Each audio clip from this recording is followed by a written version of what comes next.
നിലയ്ക്കുന്ന സമയം എന്ന കഥ കൊണ്ട് കച്ചവടക്കാരനുമായുള്ള ചെറിയൊരു വിലപേശലിലൂടെ 2 രൂപ ലാഭത്തിൽ വാങ്ങിയ സുതാര്യമായ അതിനുള്ളിലേക്ക് കുടിലിൽ തൂക്കിയെടുത്ത ഗർഭപാത്രം ഇത്തവണ നേഴ്സ് അനായാസം കടത്തി. നേഴ്സ് ചിരിച്ചു.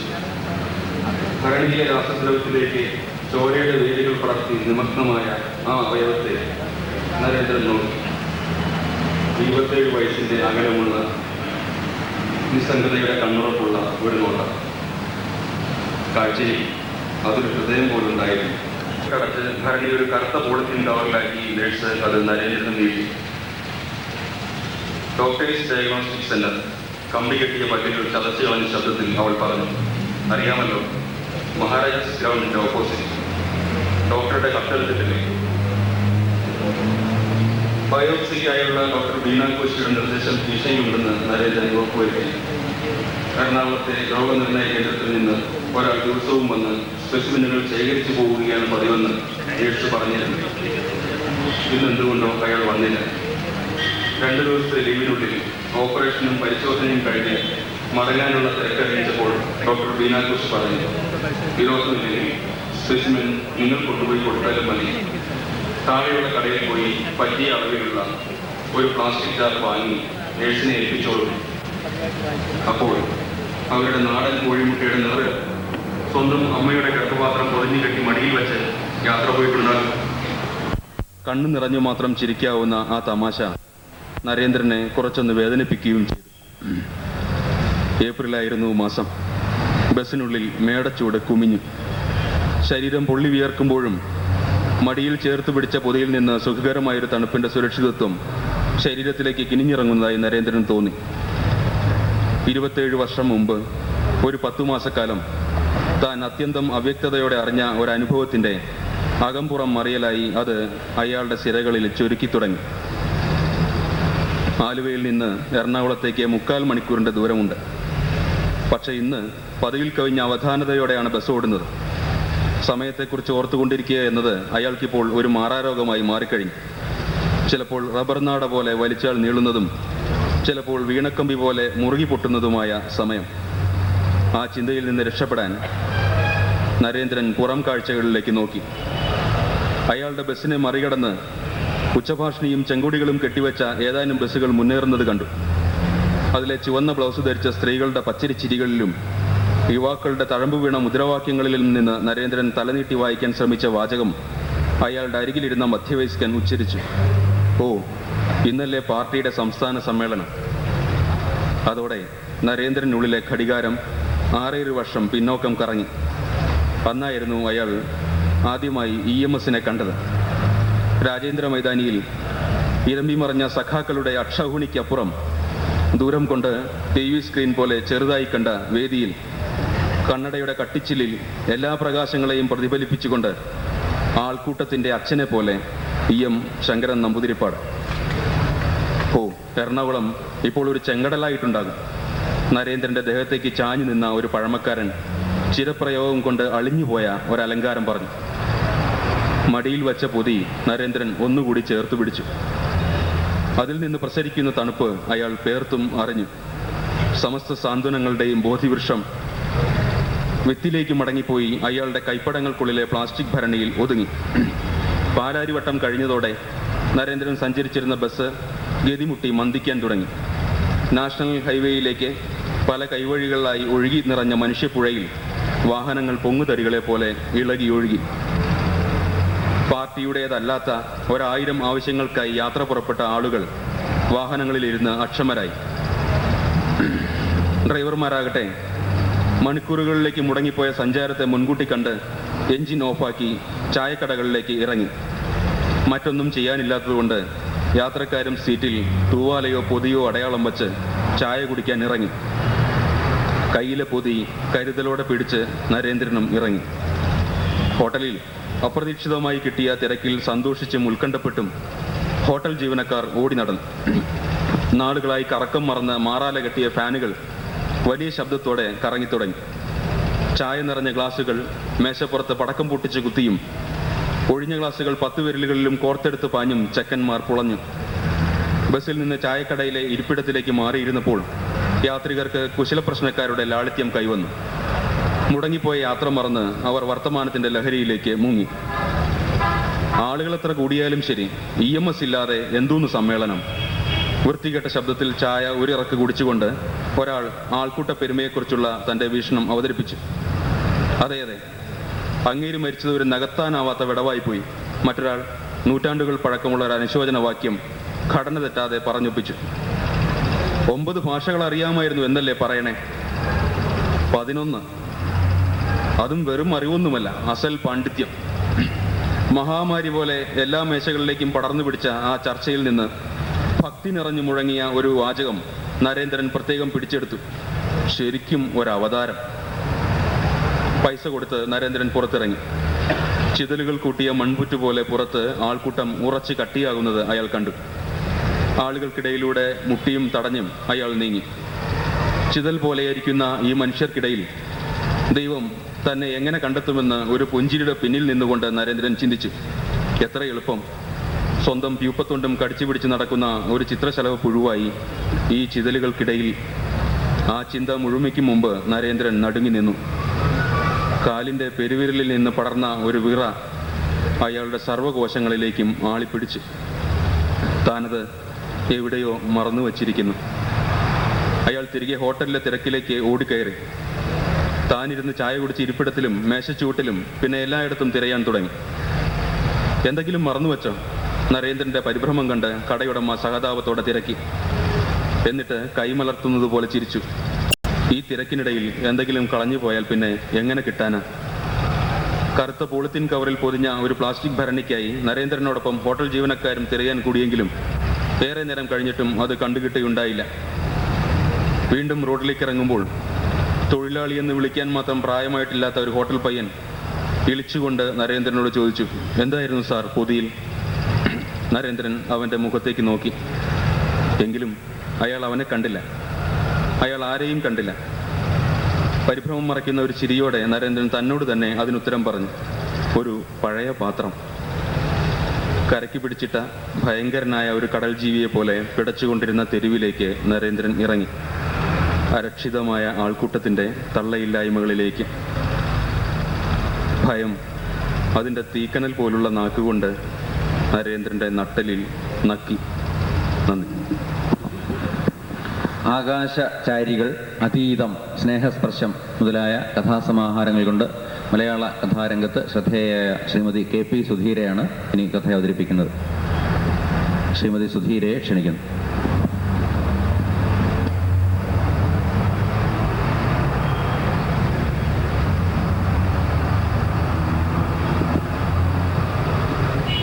പ്രിയപ്പെട്ടവരെ, അരനൂറ്റാണ്ട് കാലമായി വായനയുടെ അനുസ്യൂതമായ ആനന്ദം മലയാളിക്ക് നൽകിപ്പോരുന്ന കറണ്ട് ബുക്സിന് സകല ഭാവുകങ്ങളും നേരുന്നു. മൺമറഞ്ഞു പോയ പ്രിയങ്കരനായ DC കിഴക്കേ മുറിയുടെ സ്മരണകൾക്ക് മുൻപിൽ ശിരസ് നമിച്ചുകൊണ്ട് ഞാൻ എൻ്റെ പുതിയ കഥ അവതരിപ്പിക്കുകയാണ്. ബനാറസ്.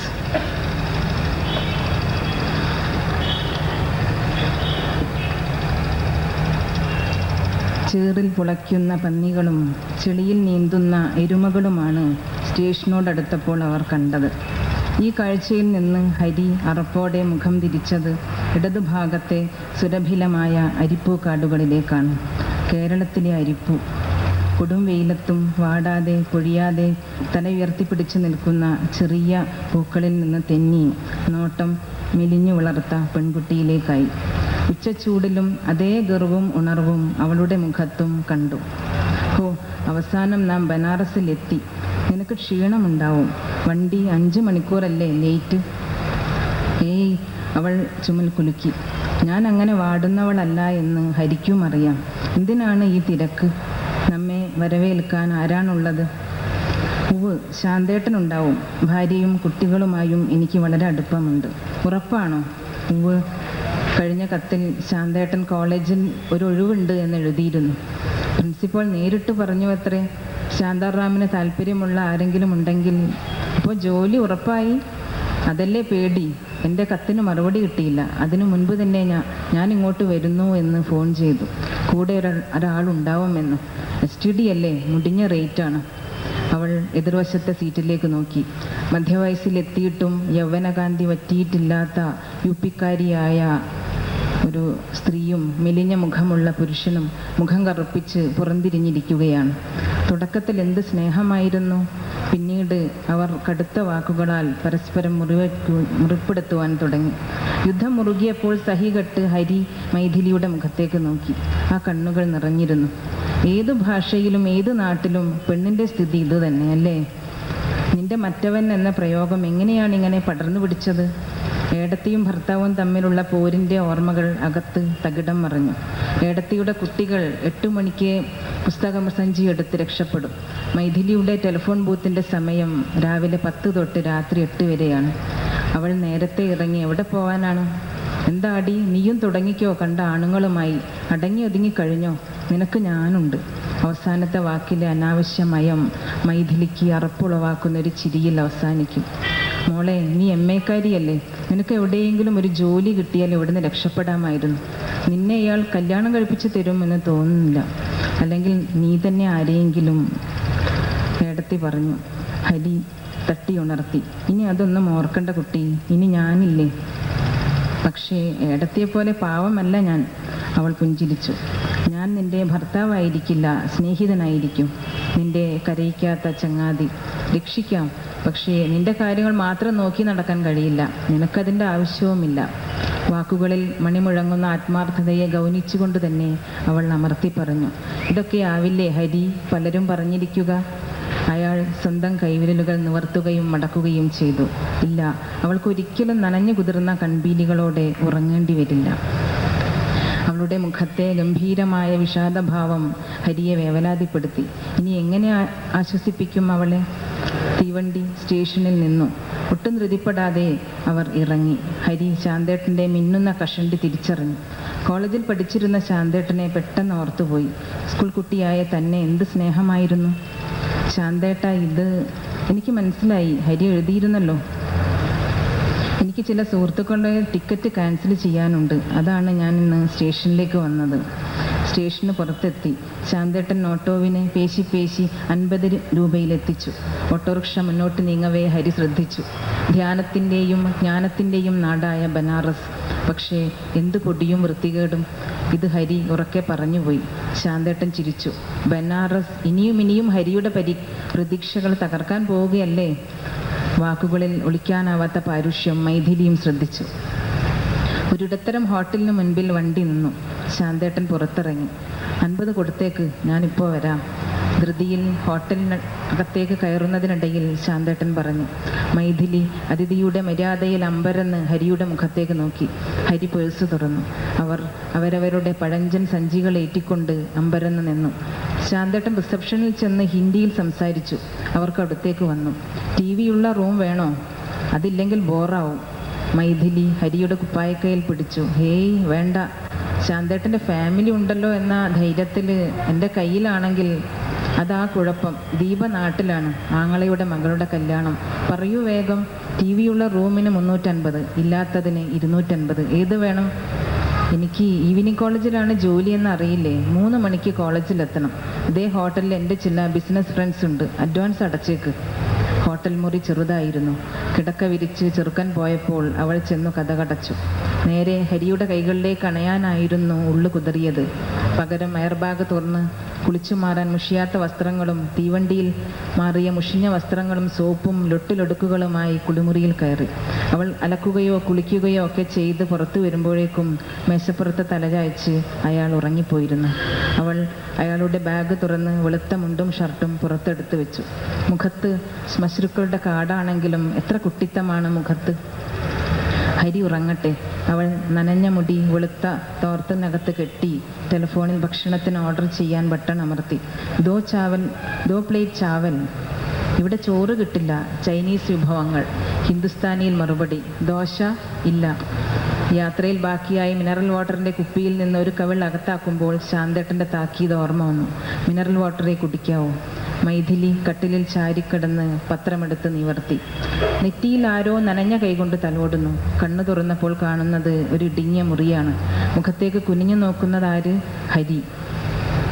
മൈഥിലി എഴുന്നേറ്റിരുന്നു. കുളിച്ച് വസ്ത്രം മാറിയപ്പോൾ ഹരിയുടെ മുഖശ്രീ കൂടിയതുപോലെ. മൈഥിലിയുടെ കണ്ണുകൾ ചുവരിൽ തൂക്കിയൊരു ചായം മങ്ങിയ ചിത്രത്തിൽ ഉടക്കി. പലയിടത്തും ചായമടർന്ന ചിത്രത്തിലേക്ക് ഹരിയും നോക്കി. ചന്തമുള്ളൊരു വീടിൻ്റെ ചിത്രം. വിശക്കുന്നല്ലോ ഹരി, ഇവിടെ ചോറ് കിട്ടില്ലത്രേ. ശാന്തേട്ടൻ്റെ വീട്ടിൽ ഇത്തിരി ഇടം തന്നിരുന്നെങ്കിൽ ഞാൻ... വേണ്ട, അതൊന്നും പറയണ്ട. നമുക്കിപ്പോൾ ആവശ്യം ഒരു ജോലിയാണ്. അത് ശാന്തേട്ടൻ ശരിയാക്കും. വിശന്ന വയറോടെ അവർ പുറത്തിറങ്ങി. ജോലി ശരിയായി കല്യാണം കഴിഞ്ഞ ശേഷം മേടത്തിക്ക് എഴുതാം. ഹരി വാതിൽ പൂട്ടുമ്പോൾ മൈഥിലി കരുതി. 3-ാം നിലയിൽ നിന്ന് കോണി ഇറങ്ങുമ്പോൾ ലിഫ്റ്റിൽ നിന്ന് ഇറങ്ങി വരുന്നു ശാന്തേട്ടൻ. ശാന്തേട്ടാ, ഓ നീയോ? നീ ഇതുവരെ പുറത്തിറങ്ങിയില്ലേ? പെണ്ണിനെയും കെട്ടിപ്പിടിച്ചുകൊണ്ടിരുന്ന മോനെ, ജന്മം പോയി. ആവശ്യത്തിലധികം കുടിച്ചു ചുവന്ന മുഖത്തേക്ക് ഹരി അമ്പരപ്പോടെ നോക്കി. അതെ ഹരി, എനിക്കിവിടെ ചില ടെക്സ്റ്റൈൽ ബിസിനസ് ഉണ്ട്, സാരിക്കച്ചവടം. എന്നാൽ തന്നെ ജീവിച്ചു പോകാൻ വിഷമം. മൈഥിലിയുടെ നരച്ച സാരിമേലേക്ക് ഒന്ന് മിന്നൽ പോലെ കണ്ണെറിഞ്ഞ് പരിഹാസത്തോടെ ചോദിച്ചു. നിങ്ങൾ ഗംഗാതീരത്തേക്കാണോ? ദാ ഇവിടുന്ന് അങ്ങ് നേരെ നടന്നാൽ മതി. എൻ്റെ വീട് അക്കാണുന്ന മന്ദിരത്തിനപ്പുറത്താണ്. നാളെ കാണാം. റോഡിലൂടെ ആ കുറിയ രൂപം നടന്നു നീങ്ങുന്നത് ശ്രദ്ധിച്ച് മൈഥിലി പൊട്ടിത്തെറിച്ചു. 3 മണിക്ക് ക്ലാസ് ഉണ്ടത്രേ. വീട് തൊട്ടടുത്താണത്രേ. മിനറൽ വാട്ടർ കുടിച്ചാൽ മതിയത്രേ. ജീവിച്ചു പോവാൻ ബുദ്ധിമുട്ടാണത്രേ. ഹരി വിയർത്തു. തകരുന്ന വിഗ്രഹങ്ങൾ, വെന്തു വെണ്ണീറാകുന്ന വിശ്വാസങ്ങൾ. ഉയർത്തിപ്പിടിച്ച തല കുനിഞ്ഞു. വ്യക്തികളിലും വ്യവസ്ഥിതികളിലും അമിത പ്രതീക്ഷ വെച്ച് പുലർത്തുന്നത് വിഡ്ഢിത്തമല്ലേ? നമുക്കാണ് തെറ്റിയത്. എന്നാലും ഇങ്ങനെ സ്നേഹത്തിൻ്റെ കെട്ടുപാടുകളിൽ ഒരു വിശ്വാസവും ഇല്ലാതായാൽ ലോകം എവിടെ ചെന്ന് കലാശിക്കും? ഗംഗാതീരത്ത് കണ്ട തട്ടുകടയിൽ ആവി പറക്കുന്ന ഇഡ്ഡളി. ഇത് കണ്ട മൈഥിലി നിന്നു. ഭക്ഷണം അകത്ത് ചെന്നപ്പോൾ രണ്ടാൾക്കും ആദ്യം ക്ഷീണം തോന്നി. പിന്നീട് രണ്ടുപേരും ദൃശ്യങ്ങൾ കാണുന്ന കുട്ടികളായി. വടക്കോട്ടൊഴുകുന്ന ഗംഗ. ശാന്തപ്രകൃതയായ ഇവളുടെ മുഖം എന്തിനെ മനുഷ്യരിങ്ങനെ വികൃതമാക്കുന്നു എന്നാണ് മൈഥിലി ആദ്യം ചിന്തിച്ചത്. പശുവിൻ ചാണകവും ആട്ടിൻ കാഷ്ടവും ചിതറിക്കിടക്കുന്ന പടവുകളിലൂടെ സാരി ഒതുക്കി പിടിച്ച് ഇറങ്ങി അവൾ തിരിഞ്ഞു നോക്കി. ബോർഡ് വായിച്ചു. ദശാശ്വമേധ് ഘാട്ട്. ഇവിടെ ദിവോദാസ രാജാവ് 10 കുതിരകളെ യാഗം കൊടുത്തിട്ടുണ്ട്. ചേത് സിംഗ് ഘാട്ട് മുതൽ പഞ്ചഗംഗ ഘാട്ട് വരെ കരയിലൂടെ ഞാൻ നടന്നു കണ്ടിട്ടുണ്ട്. മണികർണികയിൽ 24 മണിക്കൂറും ശവം ദഹിപ്പിക്കുന്ന ഇടവും. ഇപ്പോൾ മുഴുവനും ദഹിപ്പിക്കാൻ മെനക്കെടാതെ ബന്ധുക്കൾ സ്ഥലം വിട്ടാൽ ഗംഗയിലേക്ക് എറിയുമത്രേ. വിറകും അധ്വാനവും ലാഭം. ഹരി ഇവിടെ മുൻപ് താമസിച്ചിട്ടുള്ള കാര്യം ശാന്തേട്ടൻ അറിയില്ല അല്ലേ? ഇല്ല, പത്രത്തിന് വേണ്ടി വന്നതാണ് 5-6 കൊല്ലം മുൻപ്. അന്ന് സമയക്കുറവ് മൂലം ശാന്തേട്ടനെ ചെന്നു കാണാതെ പറ്റിച്ചു. ഇന്ന് സമയമുണ്ടായിട്ടും ശാന്തേട്ടൻ എന്നെ പറ്റിക്കുന്നു. ഒരു നെടുവീർപ്പ് പുറത്തു വന്നു. പത്രം വിട്ടത് മറ്റൊരു വിഡ്ഢിത്തം. ഇതൊക്കെയല്ലേ ഹരി അനുഭവങ്ങളുടെ അവകാശം? 70 ഘാട്ടുകളാണ് ഗംഗയിൽ, 70 കടവുകൾ. സ്വർഗത്തിൽ നിന്ന് ഉത്ഭവിക്കുന്ന നദി എന്നാണ് സങ്കല്പം. മുങ്ങിക്കോളൂ, സകല പാപവും തീരട്ടെ, സംസാര ദുഃഖങ്ങൾ ശമിക്കട്ടെ. നമുക്ക് നാളെ വൈകിട്ടൊരു ബോട്ട് യാത്ര നടത്താം. എല്ലാം പരിചയപ്പെടുത്തി തരാം. നാരദ് ഘാട്ടിൽ ഇറങ്ങി ഒന്ന് കുളിക്കാം. പതി പത്നി ഇവിടെ ഒന്നിച്ചു കുളിച്ചാൽ നിത്യകലഹവുമാവുമത്രേ. ഒന്ന് പരീക്ഷിക്കാം. വേണ്ട, മൈഥിലി മുഖം വീർപ്പിച്ചു. പിണ്ടദാനവും പരമാത്മിക ക്രിയകളും ഒക്കെ കാണണ്ടേ? രസമാണ്. ധാർമ്മിക ക്രിയകൾ, പൂജ, അർച്ചന, തർപ്പണം, എന്തെല്ലാം ആചാരങ്ങൾ. രാത്രിയിൽ ഹോട്ടൽ മുറിയിൽ വസ്ത്രം മാറി ഉറങ്ങാൻ കിടക്കുമ്പോൾ മൈഥിലി ഓർത്തു മൂളി. വാതിൽക്കൽ മുട്ട്. ശാന്തേട്ടൻ മുറിക്ക് പുറത്തേക്ക് ഇറങ്ങി. ശാന്തേട്ട, 1 മിനിറ്റ്. മൈഥിലി ഉറങ്ങാൻ കിടന്നിട്ടേ ഉള്ളൂ. എന്നാൽ ശരി, നീ പറഞ്ഞിട്ട് വാ. നമുക്കൊന്ന് മുറിയിൽ കൂടണം. എൻ്റെ സുഹൃത്തുക്കൾക്കും നിന്നെ പരിചയപ്പെടണം. വേണമെങ്കിലൊന്ന് ചുണ്ടു നനയ്ക്കാം. ഞാൻ കുടിക്കില്ല, എന്നാലും വരാം. ഹരി അകത്ത് കയറി സ്വകാര്യം പറഞ്ഞു. അതെ, ആ ശാന്തേട്ടൻ വിളിക്കുന്നു. കല്യാണക്കാര്യവും ജോലിക്കാര്യവും പറയാൻ ഒരു ഗോൾഡൻ ചാൻസ്. മോൾ ഉറങ്ങിക്കോ, ഞാൻ പുറത്തുനിന്ന് ലോക്ക് ചെയ്യാം. വേഗം വരും. വാതിലടഞ്ഞു. ഹരി പതുക്കെ പറഞ്ഞു. ഞാൻ പറയണതൊന്ന് ശ്രദ്ധിക്കൂ ശാന്തേട്ട. ട്യൂട്ടോറിയലിലെ ജോലി കളഞ്ഞിട്ടാ പോന്നത്. ശാന്തേട്ടൻ ജോലി ശരിയാക്കുമെന്ന വിശ്വാസം. നാളെ കാലത്ത് തന്നെ താലി കെട്ടണം. രജിസ്റ്ററിൻ്റെ ഫോർമാലിറ്റീസ് ഒക്കെ പിന്നെ. അല്ലാതെ ഒരേ മുറിയിൽ കഴിയുന്നതിൽ പന്തികേടുണ്ട്. ഒക്കേറ്റിന് ശാന്തേട്ടൻ്റെ സഹായം വേണം. ഏയ്, അതിനൊന്നും ഞാൻ വേണ്ടടോ. ഇങ്ങനെ താൻ അവളുടെ കൂടെ കഴിഞ്ഞതിന് ശേഷം പിന്നെ എന്തായാലും ഒന്നുമില്ല. ജോലിക്കാര്യം, അതും കുറച്ച് ബുദ്ധിമുട്ടാ. പറഞ്ഞ വേക്കൻസി ഫുള്ളായി. സൂര്യോദയം കാണാമെന്ന് പറഞ്ഞാണ് പുലർച്ചെ മൈഥിലിയെ വിളിച്ചുണർത്തിയത്. കുളിച്ച് മുടി വിതർത്തിയിട്ട് മുൻപിൽ വന്ന് നിന്നപ്പോൾ അരണ്ട വെളിച്ചത്തിൽ ഒന്ന് ആലിംഗനം ചെയ്യാൻ കൊതിയുണ്ടായി. വരട്ടെ. ഘാട്ടിൽ നല്ല തിരക്കുണ്ട്. സൂര്യദേവന് അർഘ്യം കൊടുക്കാനെത്തിയവർ, തർപ്പണം ചെയ്യാനെത്തിയവർ, മോക്ഷം കിട്ടാൻ മുങ്ങുന്നവർ. പുരുഷാരത്തിൽ നിന്ന് മാറി കമ്പി കെട്ടിയ വേർതിരിച്ച ബാൽക്കണിയിൽ ഗംഗയിലേക്ക് തിരിഞ്ഞു നിന്ന മൈഥിലിയുടെ കഴുത്തിൽ ഹരി നേർത്ത ചങ്ങലയിൽ കോർത്ത താലി കെട്ടി. അയ്യോ, ഇതാണോ വിവാഹം? ശാന്തേട്ടൻ പോലും ഇല്ലാതെ. ബാബുജി, 40 ഉറുപ്പിക, മണികർണിക വരെ ബോട്ടിംഗ് നടത്താം. അതാണ് എൻ്റെ ബോട്ട്, കയറിക്കോളൂ. എന്താ നിന്റെ പേര്? ഭോലാനാഥ് ബാബുജി. ബാങ്കിന്റെ ലഹരി വിട്ടുമാറാത്ത അവൻ്റെ ചുവന്ന കണ്ണുകളിലേക്ക് നോക്കി ഹരി മലയാളത്തിൽ പറഞ്ഞു, ഭോലാനാഥ്, നീയാണ് ഞങ്ങളുടെ വിവാഹത്തിന് സാക്ഷി, പിന്നെ ഗംഗാമാതാവും. നീ പ്രാർത്ഥിക്കണം എന്നും ഒന്നിച്ചു കഴിയാൻ ഭാഗ്യമുണ്ടാവണമെന്ന്. എന്നാൽ ബാബുജി, തോണി ഇറക്കട്ടെ? ഹരി ഹിന്ദിയിൽ പറഞ്ഞു, നോക്കൂ സഹോദര, ഇതാ ഇപ്പോഴാണ് ഞാൻ ഇവളുടെ കഴുത്തിൽ താലി കെട്ടിയത്. ഞങ്ങൾക്കുടനെ പോകണം. വൈകിട്ട് വരാം. തീർച്ചയായും നിന്റെ തോണി കണ്ടുപിടിക്കാം. ഹരി, വേഗം ഒരു സൗത്ത് ഇന്ത്യൻ ഹോട്ടൽ കണ്ടെത്തൂ. പുതുപ്പെണ്ണിൻ്റെ കുടലിന് തീപിടിച്ചിരിക്കുന്നു. മൈഥിലി ധൃതി കൂട്ടി. വയറ് നിറയെ ഇഡ്ഡലിയും സാമ്പാറും, കല്യാണ സദ്യ. ആശ്ചര്യകരമായ മോഹസാഫല്യമായി ഒരു വിവാഹം. തിരികെ ഹോട്ടലിലെത്തിയപ്പോൾ റിസപ്ഷനിൽ ശാന്തേട്ടൻ. ശാന്തേട്ടാ, ഞാൻ ഇന്ന് വന്നാലോ? ഇന്ന് ശാന്തേട്ടൻ്റെ കൂടെ കോളേജിലേക്ക്. ഇന്ന് വന്നാലും അല്ല, ഇന്ന് വന്നാലും കാര്യമില്ല ഹരി. ഒന്ന് പുറത്തിറങ്ങി പരിശ്രമിക്കുക. ഞാൻ എൻ്റെ ബിസിനസ് സുഹൃത്തുക്കളുമായി പർച്ചേസിന് ഒരുങ്ങുന്നു. മുറിയിൽ ഹരിയുടെ മുഖത്തെ പൊള്ളിക്കുന്ന ചിന്ത കണ്ട് മൈഥിലി ആശ്വസിപ്പിച്ചു. ഈ കള്ളുകുടിയൻ സുഹൃത്ത് ഒന്നിനും ഉതകുമെന്ന് തോന്നുന്നില്ല. ഹരി, 3 വഴികളുണ്ട് നമുക്ക് മുൻപിൽ. ഒന്നുകിൽ ഹരി തന്നെ ജോലി അന്വേഷിക്കണം, അല്ലെങ്കിൽ ഒന്നിച്ച് ഗംഗയിൽ മോക്ഷം നേടണം, അതുമല്ലെങ്കിൽ നാട്ടിലേക്ക് ടിക്കറ്റ് എടുക്കണം. 2 ആഴ്ചത്തെ ഒരു ട്രെയിനിങ് ഉണ്ട് പുതിയ ജോലിക്ക് എന്ന് കള്ളം പറഞ്ഞാണ് ഞാൻ വന്നത്. ഹരി, ജോലി അന്വേഷിക്കാനെന്ന് അല്ലേ? നമുക്ക് ഒന്നാമത്തെ വഴി തേടാം മൈഥിലി. ജീവിക്കുക എന്നത് തന്നെ ഒരു കഠിനാധ്വാനമാണെന്ന് അറിയുന്നവരാണ് നമ്മൾ. ഞാനിതാ വന്നു. ആര് മുട്ടിയാലും വാതിൽ തുറക്കേണ്ട. ഉച്ചയ്ക്ക് ടെലിഫോണിലൂടെ ഓർഡർ ചെയ്താൽ ചൈനീസ് ഫുഡ് കിട്ടും. ഒരു ദിവസം അഡ്ജസ്റ്റ് ചെയ്യും. ഹരി പുറത്തിറങ്ങി. സന്ധ്യ കഴിഞ്ഞപ്പോൾ വാതിൽക്കൽ മുട്ട്. ഹരിയാവും എന്ന് കരുതിയാണ് വായിക്കുന്ന പുസ്തകം കട്ടിലേക്കിട്ട് വേഗം വാതിൽ തുറന്നത്. ശാന്തേട്ടനായിരുന്നു. മോളെ. ശാന്തേട്ടൻ്റെ കുഴഞ്ഞ വാക്കുകൾ. മൈഥിലി ഒന്ന് പതറി. ശാന്തേട്ടാ, ഇന്ന് സുഹൃത്തുക്കളെ കണ്ടില്ലേ? ഇന്ന് ക്ലാസ്സില്ലേ? ഹരി ജോലി അന്വേഷിച്ച് പോയിരിക്കുകയാണ്. നാളെ വരൂ ശാന്തേട്ടാ. മോളെ, എനിക്ക് വയ്യ. ദീപ നാട്ടിലായതുകൊണ്ട് അവരുടെ ഒപ്പം കുടി തന്നെയായിരുന്നു.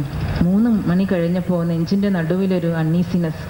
അവരോടൊന്ന് എന്നെ ഡോക്ടറെ കാണിക്കാൻ പറഞ്ഞു. 5:30-ക്കല്ലേ വണ്ടി. 4-ന് അവർ പോയി. പിന്നെ ഇതാ വിയർപ്പ്, തുടച്ചിട്ടും നിൽക്കാത്ത വിയർപ്പ്. മുറി വിട്ടുകൊടുക്കാതെ ഞാൻ. ഫോൺ കിട്ടണില്ല. അപ്പോൾ നിങ്ങളെ. ശാന്തേട്ടൻ കിതച്ചു. ഞങ്ങൾ ശുശ്രൂഷിക്കുന്നു, ദൈവം സുഖപ്പെടുത്തുന്നു എന്ന് ഹിന്ദിയിൽ എഴുതി വെച്ചത് വായിച്ച് കാർഡിയക് ICUവിൻ്റെ മുന്നിൽ തളർന്നിരിക്കുമ്പോൾ മൈഥിലി വിചാരിച്ചു, ബോധം മറിയും മുൻപ് ശാന്തേട്ടൻ ഓർത്തിട്ടുണ്ടാവുമോ മരണത്തേക്കാൾ ശക്തിമത്തായ സ്നേഹം എന്ന വികാരത്തെക്കുറിച്ച്? ഉള്ളു കലങ്ങി മൈഥിലി കരഞ്ഞു. എന്താണ് കണ്ടീഷൻ? ബന്ധപ്പെട്ടു വന്ന ഹരിയുടെ ശബ്ദം വിറച്ചു. മൈഥിലി വിസ്തരിച്ചു. ചാൻസ് കുറവാണത്രേ. ശാന്തേട്ടൻ്റെ നാട്ടിലെ നമ്പറിലേക്ക് ഉടനെ വിളിക്കണം. നമുക്ക് പ്രാർത്ഥിക്കാം. ഞാനിതാ വന്നു. പിന്നെ ഹരി തിരിഞ്ഞ് പേഴ്സ് തുറന്നു. മരുന്നുകളൊക്കെ വാങ്ങാൻ പറയും. ഇത് കയ്യിൽ വേണ്ട. 2500 ഞാൻ അടച്ചു. 606ൻ്റെ മരുന്നുകൾ വാങ്ങിക്കൊടുത്തു. എന്നിട്ടും കുറച്ച് രൂപ ബാക്കിയായി. ഹരി ഒരാളലോടെ അവളുടെ ഒഴിഞ്ഞ കഴുത്തിലേക്ക് നോക്കി. നന്നായി. 2 നാൾ കഴിഞ്ഞ് ശാന്തേട്ടൻ്റെ ഭാര്യയും സഹോദരങ്ങളും എത്തി.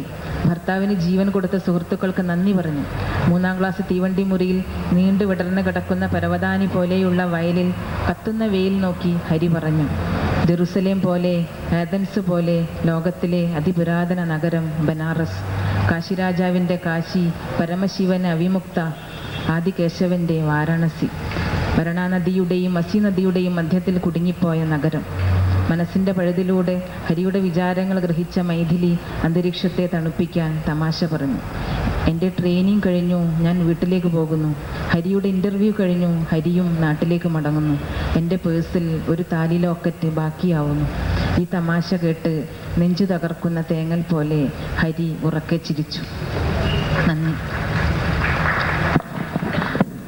ചിത്രകാരനും അധ്യാപകനും കൂടിയായ കഥാകൃത്ത് ശ്രീ NB ഹാഫീസ് മുഹമ്മദ് പ്രണയസഞ്ചാരത്തിൽ എന്ന കഥാസമാഹാരം കൊണ്ട് പ്രശസ്തനായ ശ്രീ NB ഹാഫീസ് മുഹമ്മദിനെ കഥ അവതരിപ്പിക്കാൻ ക്ഷണിക്കുന്നു.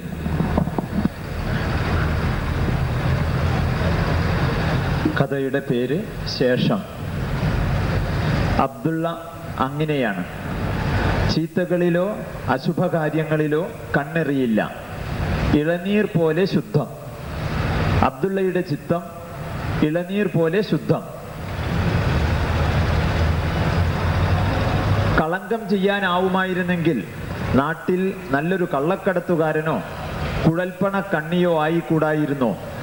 നാട്ടിലിരുന്നാൽ കെട്ടിച്ചയക്കാനുള്ള പെങ്ങന്മാർ ഒരു നിശ്ചല ദൃശ്യമായി കിടക്കുമെന്ന് തിരിച്ചറിഞ്ഞ വേളയിൽ അബ്ദുള്ള നാട്ടിലെ നബി ഉമ്മത്തിമാരുടെ പരമ്പരയിൽപ്പെട്ട തങ്ങളുടെ ജാറത്തിൽ സ്വയം സമർപ്പിക്കുകയായിരുന്നു. ആത്മസമർപ്പണത്തിൽ ആശ്വാസത്തിന്റെ മൃദുല സ്പർശം അറിഞ്ഞു. ഹൃദയത്തിൽ കുതികുത്തുന്ന ഓളങ്ങളെ ചുളിവീണ തണുത്ത കാണാവിരലുകൾ അനുസരണയുടെ മുയൽക്കിടാങ്ങളാക്കി ദിവ്യ വെളിച്ചം അകത്തേറി വെളിപാടായി അബ്ദുള്ള പെറുക്കിക്കൂട്ടിയ കാശുമായി വണ്ടി കയറി വൻ നഗരത്തിലെത്തി. നേരിന്റെയും നെറികേടിന്റെയും വഴികൾ അബ്ദുള്ളയുടെ നേരെ വാപ്പിളർത്തി. വിസക്കച്ചവടം, പാസ്പോർട്ടും സകലമാന സർട്ടിഫിക്കറ്റുകളും ഒപ്പിച്ചു കൊടുക്കുന്നവരുടെ സംഘം, അക്കരയ്ക്ക്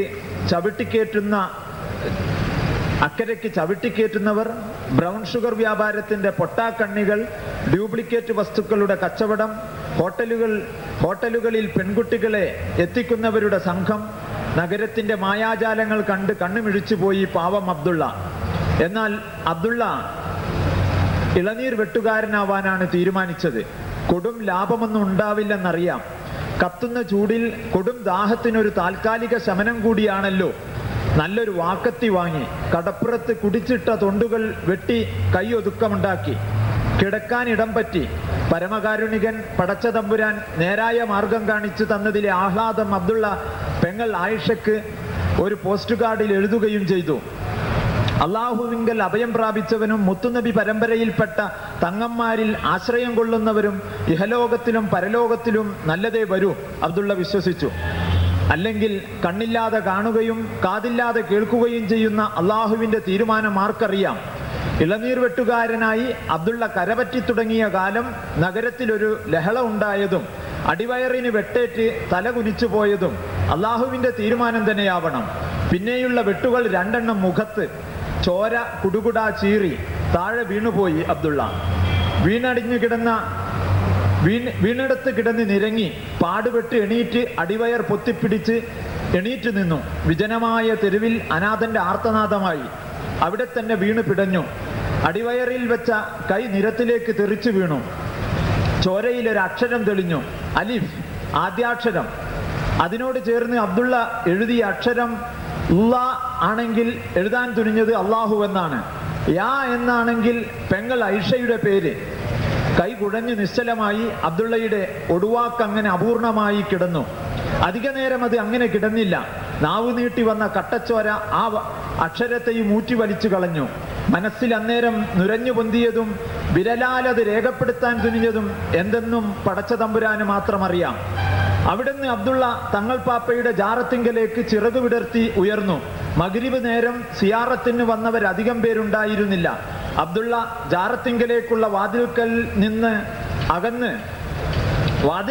അകന്ന് മേലേപ്പടിയിൽ തലവച്ച് താഴേക്ക് കാല് തൂക്കി ഒടിഞ്ഞുകുത്തി ഇരിക്കുകയാണ്. ഉണർച്ചയുടെയും ഉറക്കത്തിന്റെയും അതിർവരമ്പുകൾ മാഞ്ഞുപോയിരുന്നു. വലിയ ചന്ദ്രക്കല അടയാളമിട്ട പച്ചക്കൊടിയുടെ ദിവ്യസ്പർശത്തിൽ ആശ്വാസമറിഞ്ഞ് അവസാനത്തെ ആശ്രിതനും മടങ്ങി. ജാറം സൂക്ഷിപ്പുകാരൻ പച്ചക്കൊടി ജാറത്തിൽ വെച്ച് വാതിൽക്കൽ വന്നു നിന്ന് അബ്ദുള്ളയെ നോക്കി. ഒച്ചയും അനക്കവും കാണാതെ സൂക്ഷിപ്പുകാരന് സംശയമായി. മയ്യത്തോ പടച്ചോനെ? സൂക്ഷിപ്പുകാരൻ തൊണ്ടയനക്കി. ഭയത്താൽ ഒരു ചോദ്യമായി. എന്താ പോണ്ടേ? അബ്ദുള്ള പെട്ടെന്ന് ഉത്തരം നൽകി. ഇനി എങ്ങോട്ട്? സൂക്ഷിപ്പുകാരന്റെ ഹൃദയം പിടഞ്ഞു. അയാൾ അബ്ദുള്ളയെ തറപ്പിച്ചു നോക്കി. കണ്ടുപിടിക്കാനാവാത്ത ഭാവങ്ങളുടെ സംയുക്തതയിൽ സൂക്ഷിപ്പുകാരന്റെ ചോരയോട്ടം കൂടി. വിറക്കുന്ന കൈകളാൽ വാതിലടച്ച് സാക്ഷയിട്ട് അയാൾ പള്ളിയുടെ അകത്തളങ്ങളിൽ അഭയം പ്രാപിച്ചു. അബ്ദുള്ള അധിക നേരം അവിടെ കിടന്നില്ല. നഗരത്തിൽ വെട്ടേറ്റ് വീണിടത്തേക്കു തന്നെ എത്തിച്ചേരുമ്പോൾ തെരുവിൽ പട്ടാളക്കാർ ശാപവാക്കുകളും തെറിയുമുതിർത്ത് ദ്രവിച്ച അളിഞ്ഞ കീറച്ചാക്ക് പോലെ മയ്യത്തുകൾ കടുംപച്ച നിറം പൂശിയ വണ്ടിയിലേക്ക് എടുത്തെറിയുകയായിരുന്നു. അബ്ദുള്ളക്കും ഒരിടം കിട്ടി. വണ്ടി അനങ്ങി ഒന്ന് ഇളകിയപ്പോൾ കട്ട പിടിച്ച ചോരയൊന്ന് അയഞ്ഞ് ശവങ്ങൾ ഏച്ചുകൂട്ടി. സർക്കാർ ആശുപത്രിയിലെ മോർച്ചറിക്ക് മുന്നിൽ വണ്ടി നിന്നു. ഉന്തുവണ്ടികളിലേക്ക് ശവങ്ങൾ മറിച്ചിട്ടു. എണ്ണം കൊടുത്ത് പട്ടാളക്കാർ അടുത്ത വേട്ടക്കായി ഓടിപ്പോയി. അബ്ദുള്ളക്ക് ശീതീകരിച്ച മുറിയിൽ റാക്കിൽ ഇടം കിട്ടി.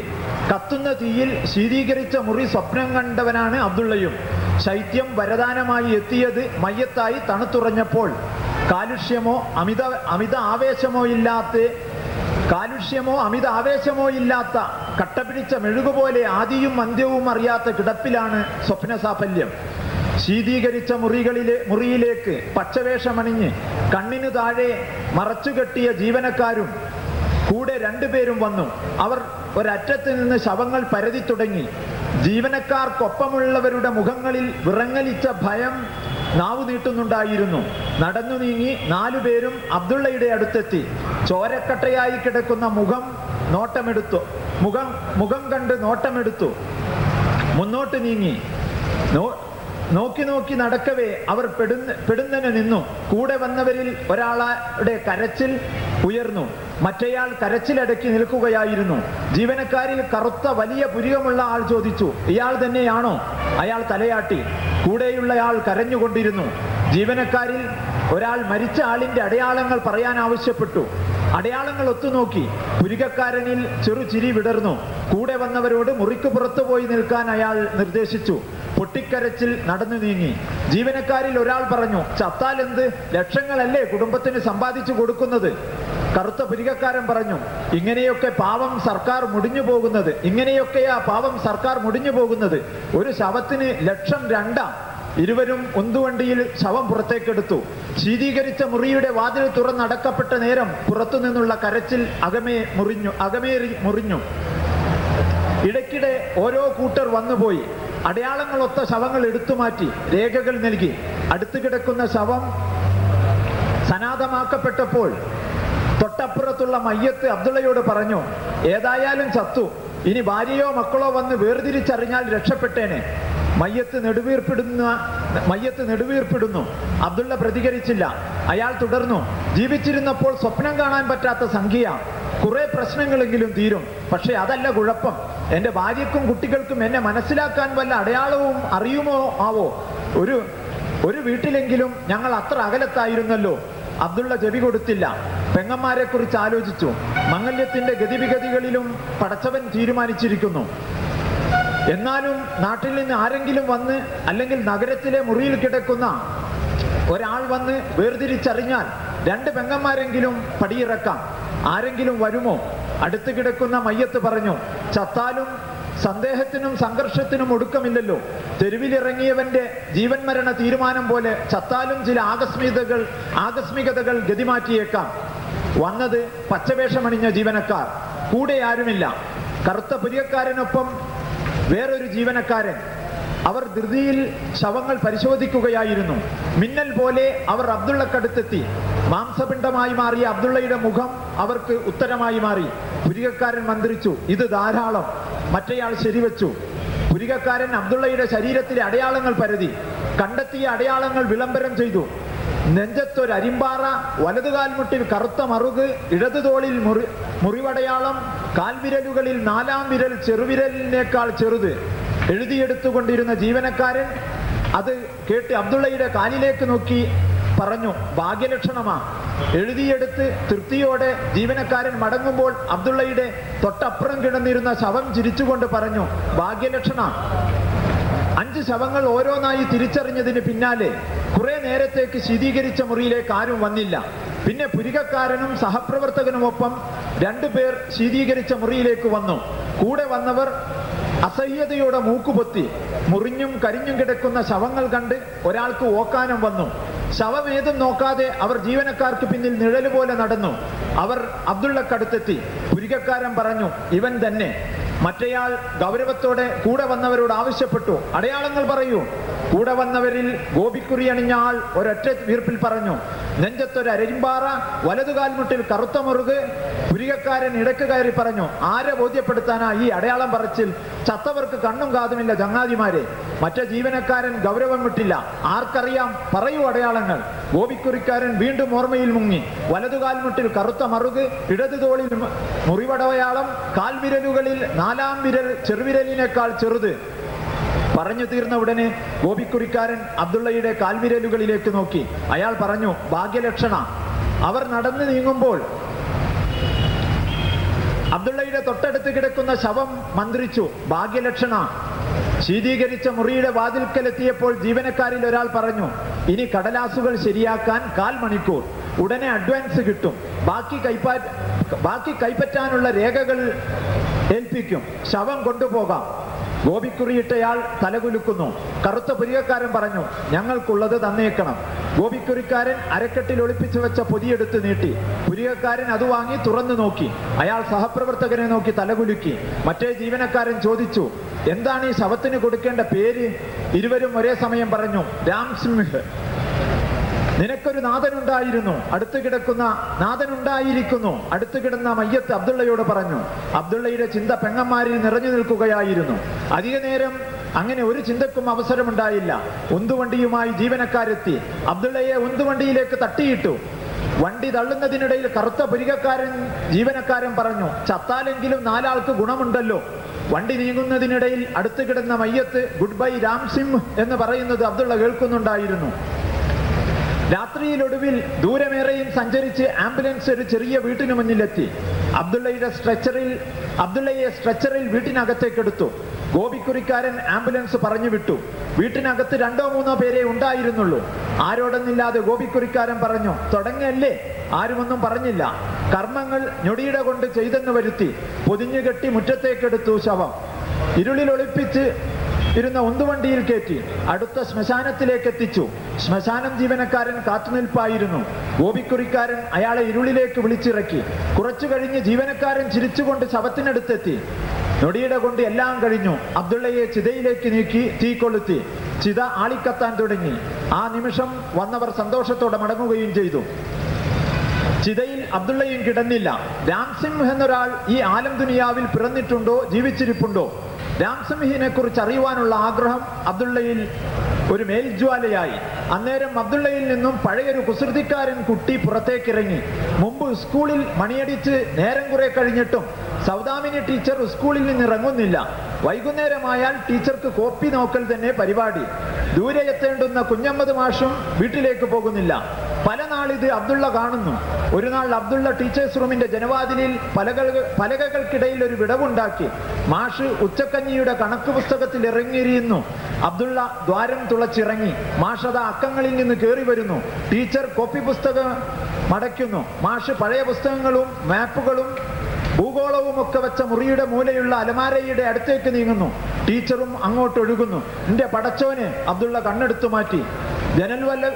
ജനൽപ്പലകയിലെ ദ്വാരത്തിൽ ചുണ്ടുകൾ ചേർത്ത് വെച്ചുകൊണ്ട് അബ്ദുള്ള ഒച്ച വെച്ചു. പിടയുന്ന ടീച്ചർ അലമാരയിൽ നിന്നും ഭൂഗോളം താഴേക്ക് വീണു കറങ്ങുന്നു. കിതച്ചുകൊണ്ട് കുഞ്ഞമ്മദ് മാഷ് പാഞ്ഞു വരുന്നു. അബ്ദുള്ള നിലം തൊടാതെ ഓടുന്നു. എത്തിയത് ചിതയിലേക്ക് എടുക്കും മുമ്പേ അബ്ദുള്ളയെ കിടത്തിയ കൊച്ചു വീട്ടിനുള്ളിൽ. ഗോപിക്കുറിക്കാരനും കൂട്ടുകാരനും അകത്തുണ്ട്. അടുക്കളവാതിൽക്കൽ അരണ്ട മുഖവുമായി ഒരു സ്ത്രീ. ഗോപിക്കുറിക്കാരൻ പറയുന്നു, ഭഗവാന്റെ അനുഗ്രഹം എല്ലാം ഭംഗിയായി നടന്നിരിക്കുന്നു. ഇനി എല്ലാം രാംസിംഹിന്റെ കയ്യിൽ. മുറിയിലൊരു മൂലയിൽ തുണിക്കെട്ടിനൊപ്പം പഴഞ്ചാക്ക് പോലെ ഇരുന്നിരുന്ന ഒരാൾ ഒന്നിളകിയത് അബ്ദുള്ള കണ്ടു. രണ്ടാമൻ പറഞ്ഞു, മനസ്സിലായില്ലേ? പുലരും മുമ്പേ ഇവിടം വിടണം. ഈ നശിച്ച നഗരത്തിൽ ഇത്ര കാലം കഴിഞ്ഞിട്ടും വല്ലതും നേടാനായോ? ഇവിടെ കിടന്ന് പുഴുകുത്തി നശിക്കുന്നതിലും ഭേദം രക്ഷപ്പെടുന്നതാ. ഗോപിക്കുറിക്കാരൻ പറഞ്ഞു, 4 ജന്മം കൊണ്ട് ഇത്ര വലിയൊരു സംഖ്യ രാംസിംഹിനെ സ്വന്തമാക്കാനാവുമോ? ചെറിയൊരു വീട് വെക്കാം. മരിക്കും വരെ സുഖമായി കഴിയാം. വേണമെങ്കിൽ വല്ല കച്ചവടവും തുടങ്ങാം. രണ്ടാമൻ പറഞ്ഞു, ഒരൊറ്റ കാര്യം, ഈ നഗരം വിടണം. അബ്ദുള്ള രാംസിംഹിനെ നോക്കി. നഗരത്തിൽ വന്ന് രാജാവായി മാറാമെന്ന് ആശിച്ചവനാണ് രാംസിംഹും. അയാൾ അപ്പോൾ പാവം പേടിച്ചരണ്ടിരിപ്പായിരുന്നു. ഗോപിക്കുറിക്കാരൻ പറഞ്ഞു, എല്ലാം കെട്ടിവെച്ചിരിക്കുന്നു, വണ്ടി റെഡി, സ്റ്റേഷനിലേക്ക് പോകാം. വടക്കോട്ടുള്ള രാത്രി വണ്ടി പിടിക്കണം, എവിടെ ഇറങ്ങണം, അവിടെ ചെന്നാൽ ആരെ കാണണം എന്നതൊക്കെ ഈ കടലാസിലുണ്ട്. വച്ചു നീട്ടിയ കടലാസ് വാങ്ങുന്ന രാംസിംഹിന്റെ കൈ വിറച്ചു. രണ്ടാമൻ പറഞ്ഞു, ഒന്നുകൊണ്ടും വിഷമിക്കേണ്ടതില്ല, അവിടെ സഹായിക്കാൻ നമ്മുടെ ആളുകൾ ഉണ്ടാകും, വീടും ജോലിയും തരമാക്കി തരും. രാംസിംഗ് തലകുലുക്കി. അയാൾ തുടർന്നു, പോരാത്തതിന് പോകുന്നതോ രാഷ്ട്രപിതാവിന്റെ നാട്ടിലേക്കും. ഗോപിക്കുറി അണിഞ്ഞയാൾ പറഞ്ഞു, ഓർക്കുക, ഈ നിമിഷം മുതൽ നിങ്ങൾ രാംസിംഗ് അല്ല, അയാൾ ചിതയിലൊടുങ്ങി, ഇയാൾ ഇപ്പോൾ കല്യാൺ സിംഗ്. പിന്നെ ഒന്നിനും കാക്കാതെ ഗോപിക്കുറിക്കാരനും കൂട്ടുകാരനും ഇരുമ്പുപെട്ടിയും തുണിക്കെട്ടുകളും പുറത്തേക്ക് നീക്കി. മറവിൽ പതുങ്ങി നിന്ന വണ്ടിയിലേക്ക് കയറ്റി രാംസിംഗ് ഭാര്യയുടെ കൈപിടിച്ച് പുറത്തേക്കിറങ്ങി. കോലായിൽ ചുമരിൽ തൂക്കിയ ഭഗവാൻ ശ്രീറാമിന്റെ ചില്ലിട്ട ചിത്രത്തിന് മുന്നിൽ വന്ദിച്ചു. മുറ്റത്തേക്ക് ഇറങ്ങിയ പാടെ ചൂണ്ടയിൽ കുരുങ്ങിയ പോലെ പിന്നോട്ട് നടന്നു. ഭഗവാന്റെ ചിത്രം ഊരിയെടുത്തു, വണ്ടിയിൽ വെച്ചു. ഒച്ചയുണ്ടാക്കാതെ വണ്ടിയിലേക്ക് തന്നെ കയറി. ഭാര്യയ്ക്ക് കൈകൊടുത്തു വലിച്ചു കയറ്റി. ഇരുമ്പ് വെട്ടിമേൽ രാംസിംഗ് ഇരുന്നു. തുണിക്കെട്ടോട് ചേർന്ന് അയാളിന്റെ ഭാര്യയും കെട്ടിൽ നിന്നൊരു പുതപ്പ് വലിച്ചെടുത്തു. രാംസിംഗ് ഭാര്യയെ പുതപ്പിച്ചു. അവർ ഇരുളൊട്ടിയിരുന്നു. ഗോപിക്കുറിക്കാരന്റെ ശബ്ദം, ശരി വിട്ടോളൂ. വണ്ടി ഇളകി. അബ്ദുള്ളയും വണ്ടിയിൽ പാഞ്ഞുകയറി. പഴങ്കിടക്കയുടെയും ശ്രീരാമന്റെയും ചിത്രത്തിന്റെയും അടുത്ത് അബ്ദുള്ള ഇരുന്നു. സ്റ്റേഷനിൽ ഇറങ്ങി വടക്കോട്ടുള്ള വണ്ടിയിൽ കയറി. അബ്ദുള്ള സ്ഥലം പിടിച്ചത് രാംസിംഹിന്റെ മടിക്കെട്ടിലെ നോട്ടുകെട്ടിലായിരുന്നു. വണ്ടി കുതിച്ചു നീങ്ങിയപ്പോൾ ഗോപിക്കുറിക്കാരൻ കൂട്ടുകാരനെ കെട്ടിപ്പിടിച്ചു. ചത്തവരെല്ലാം രാഷ്ട്രപിതാവിന്റെ ജന്മനാട്ടിലേക്ക്. അവർ പൊട്ടിച്ചിരിച്ചു. പുതിയ വാസസ്ഥലത്ത് താമസം തുടങ്ങി. വെച്ചുകെട്ടിയ വീട്ടിൽ കോലായയിൽ ഒറ്റയ്ക്കിരിക്കുന്നു. ഭഗവാന്റെ മായാവിലാസങ്ങളിൽ മനം നട്ടിരിക്കുകയാണ് ഇരിക്കുകയായിരുന്ന രാംസിംഹിന്റെ അടുത്ത് അബ്ദുള്ളയും ചേർന്നിരുന്നു. അബ്ദുള്ള വിളിച്ചു, ഏയ് രാംസിം. അന്നേരം തായ്വേരി പിടിച്ച് കുലുക്കിയ പോലെ രാംസിംഹിന് അനുഭവപ്പെട്ടു. രാംസിം, എന്നെ മനസ്സിലായോ? ഉണങ്ങാത്ത വ്രണവക്കിൽ ഈച്ചക്കാലുകൾ കുഴിമാന്തി. രാംസിം, അബ്ദുള്ള വിളിച്ചു. രാംസിം. രാംസിംഗ് പുലമ്പി, ഞാൻ രാംസിംഗ് അല്ല. അബ്ദുള്ള ചിരിച്ചു. ആ ചിരിയിൽ രാംസിംഗ് നഗ്നനാക്കപ്പെട്ടു. അബ്ദുള്ള ചോദിച്ചു, എന്നെ കരിച്ചാലും രാംസിംഹിന് ജീവനിക്കാൻ ഒരു വഴിയായില്ലേ? രാംസിംഗ് പറഞ്ഞു, ഞാൻ ആശിച്ചതല്ല, ഞാൻ പറഞ്ഞതുമല്ല. അബ്ദുള്ള ചിരിച്ചുകൊണ്ട് ചോദിച്ചു, പിന്നെ എന്തിനു കൂട്ടുനിന്നു രാംസിംഗ്? രാംസിംഗ് ഒന്നും മിണ്ടിയില്ല. അബ്ദുള്ള പറഞ്ഞു, നിന്റെ സ്വസ്ഥത നഷ്ടപ്പെട്ടില്ലേ? രാംസിംഗ് വിതുമ്പി, ഞാൻ പാവാണ്. അബ്ദുള്ള ചോദിച്ചു, കല്ലും മുള്ളും നിറഞ്ഞ വഴിയായിരുന്നില്ലേ ഇതിലും ഭേദം? രാംസിംഗ് വിതുമ്പി, ഞാൻ പാവാണ്. അബ്ദുള്ള പറഞ്ഞു, അല്ലെങ്കിൽ നമ്മുടെ വഴി നമ്മളല്ലല്ലോ തീരുമാനിക്കുന്നത്. രാംസിംഗ് കരഞ്ഞുകൊണ്ട് ചോദിച്ചു, ഞാൻ എന്താ ചെയ്യാ? അബ്ദുള്ളയും ചോദിച്ചു, ഞാൻ എന്താ ചെയ്യാ? പിന്നെ അബ്ദുള്ള അവിടെ നിന്നില്ല. തെക്കോട്ടുള്ള വണ്ടി തന്നെ കയറി പഴയ നഗരത്തിലെത്തി. വീതിയുള്ള നെറ്റിയിൽ ഗോപിക്കുറി അണിഞ്ഞയാളിന്റെ താവളത്തിലെത്തി. അയാളും കൂട്ടുകാരും അപ്പോൾ മറ്റെന്തിനോ ആഘോഷിക്കുകയായിരുന്നു. ആറ്റിക്കുറുക്കിയ ചാരായം, കട്ടപിടിച്ചുണങ്ങിയ ചോരക്കറയുള്ള ശവത്തുണ്ടം പോലെ പൊരിച്ച കോഴി. ബോധത്തെളിവിന്റെ ഒരു നിമിഷം ഗോപിക്കുറിയിട്ട ആളിന്റെ ചെവിയിൽ കയറി അബ്ദുള്ള. ഞാൻ രാംസിം. ഗോപിക്കുറിക്കാരൻ ഒന്ന് പിടഞ്ഞു. അബ്ദുള്ള ചിരിച്ചു. ജീവിച്ചിരിക്കുന്ന രാംസിം അല്ല, ചിതയിലെരിഞ്ഞ രാംസിം. ഗോപിക്കുറിക്കാരന്റെ തലച്ചോറിൽ ചാട്ടൂളി തറച്ച പോലെയായി. അയാൾ കിടുകിടാ വിറച്ചുകൊണ്ട് അയാൾ കൂട്ടുകാരനെ കെട്ടിപ്പിടിച്ചു. ഗോപിക്കുറിക്കാരൻ പുലമ്പി, അയാൾ. കൂട്ടുകാരൻ അത് ഏറ്റുവാങ്ങി. ഗോപിക്കുറിക്കാരൻ പൊട്ടിക്കരഞ്ഞു. അബ്ദുള്ള അയാളിന്റെ ചെവിക്കുള്ളിലേക്ക് തുളഞ്ഞു കയറി തലച്ചോറിൽ ഒരു ഇടം പിടിച്ചു. ഞാൻ ഇവിടെ ഇരിക്കാൻ പോവാണ്, അബ്ദുള്ള പറഞ്ഞു. ഗോപിക്കുറിയിട്ടയാൾ തല മാന്തിപ്പറിച്ചു. സിന്ദൂരപ്പൊടി പാറി വീണു. ജ്വരം ബാധിച്ചവനെ പോലെ അയാൾ പുലമ്പി, ഞങ്ങൾ പാവാണ്, ഞങ്ങളെ ചെയ്യിപ്പിച്ചതാണ്. അബ്ദുള്ള ചോദിച്ചു, ആര്? ഉത്തരം കേട്ടപാടെ അബ്ദുള്ള രാജ്യം ഭരിക്കുന്നവരുടെ തലച്ചോറുകൾക്കിടയിൽ കേറിക്കൂടുവാൻ ആസ്ഥാനം തേടി ഉയർന്നു പൊങ്ങി.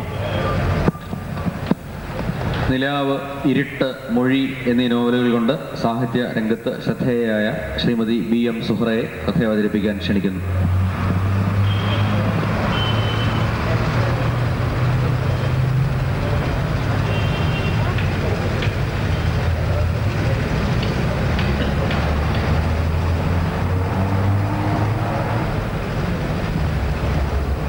വേദിയിലിരിക്കുന്ന സുഹൃത്തുക്കളെ, ഗുരുജനങ്ങളെ, പ്രിയ സഹോദരന്മാരെ, 10 മിനിറ്റിൽ കവിയാത്ത പുതിയ കഥ അവതരിപ്പിക്കണമെന്നായിരുന്നു DC ബുക്സിൽ നിന്നുള്ള അറിയിപ്പ്. കഥ പുതിയതായാലും പഴയതായാലും സ്വന്തം കഥ അവനവൻ തന്നെ വായിച്ച് കേൾപ്പിക്കുക എന്നത് ഒരു അറുബോറൻ ഏർപ്പാടാണ്. ഞാനിവിടെ പുതിയ കഥയല്ല വായിക്കുന്നത്, പഴയ കഥയാണ്. അതുകൊണ്ടാണ് പറഞ്ഞത് കഥ പുതിയതായാലും പഴയതായാലും അവനവൻ വായിക്കുക എന്നൊരു ബോറൻ ഏർപ്പാടാണ്. അതുകൊണ്ട് ഒരു മുൻകൂർ ജാമ്യം എന്നതുപോലെ വായനക്കാരോട് ക്ഷമ ചോദിച്ചുകൊണ്ട് എൻ്റെ കഥ ഞാനിവിടെ വായിക്കാം.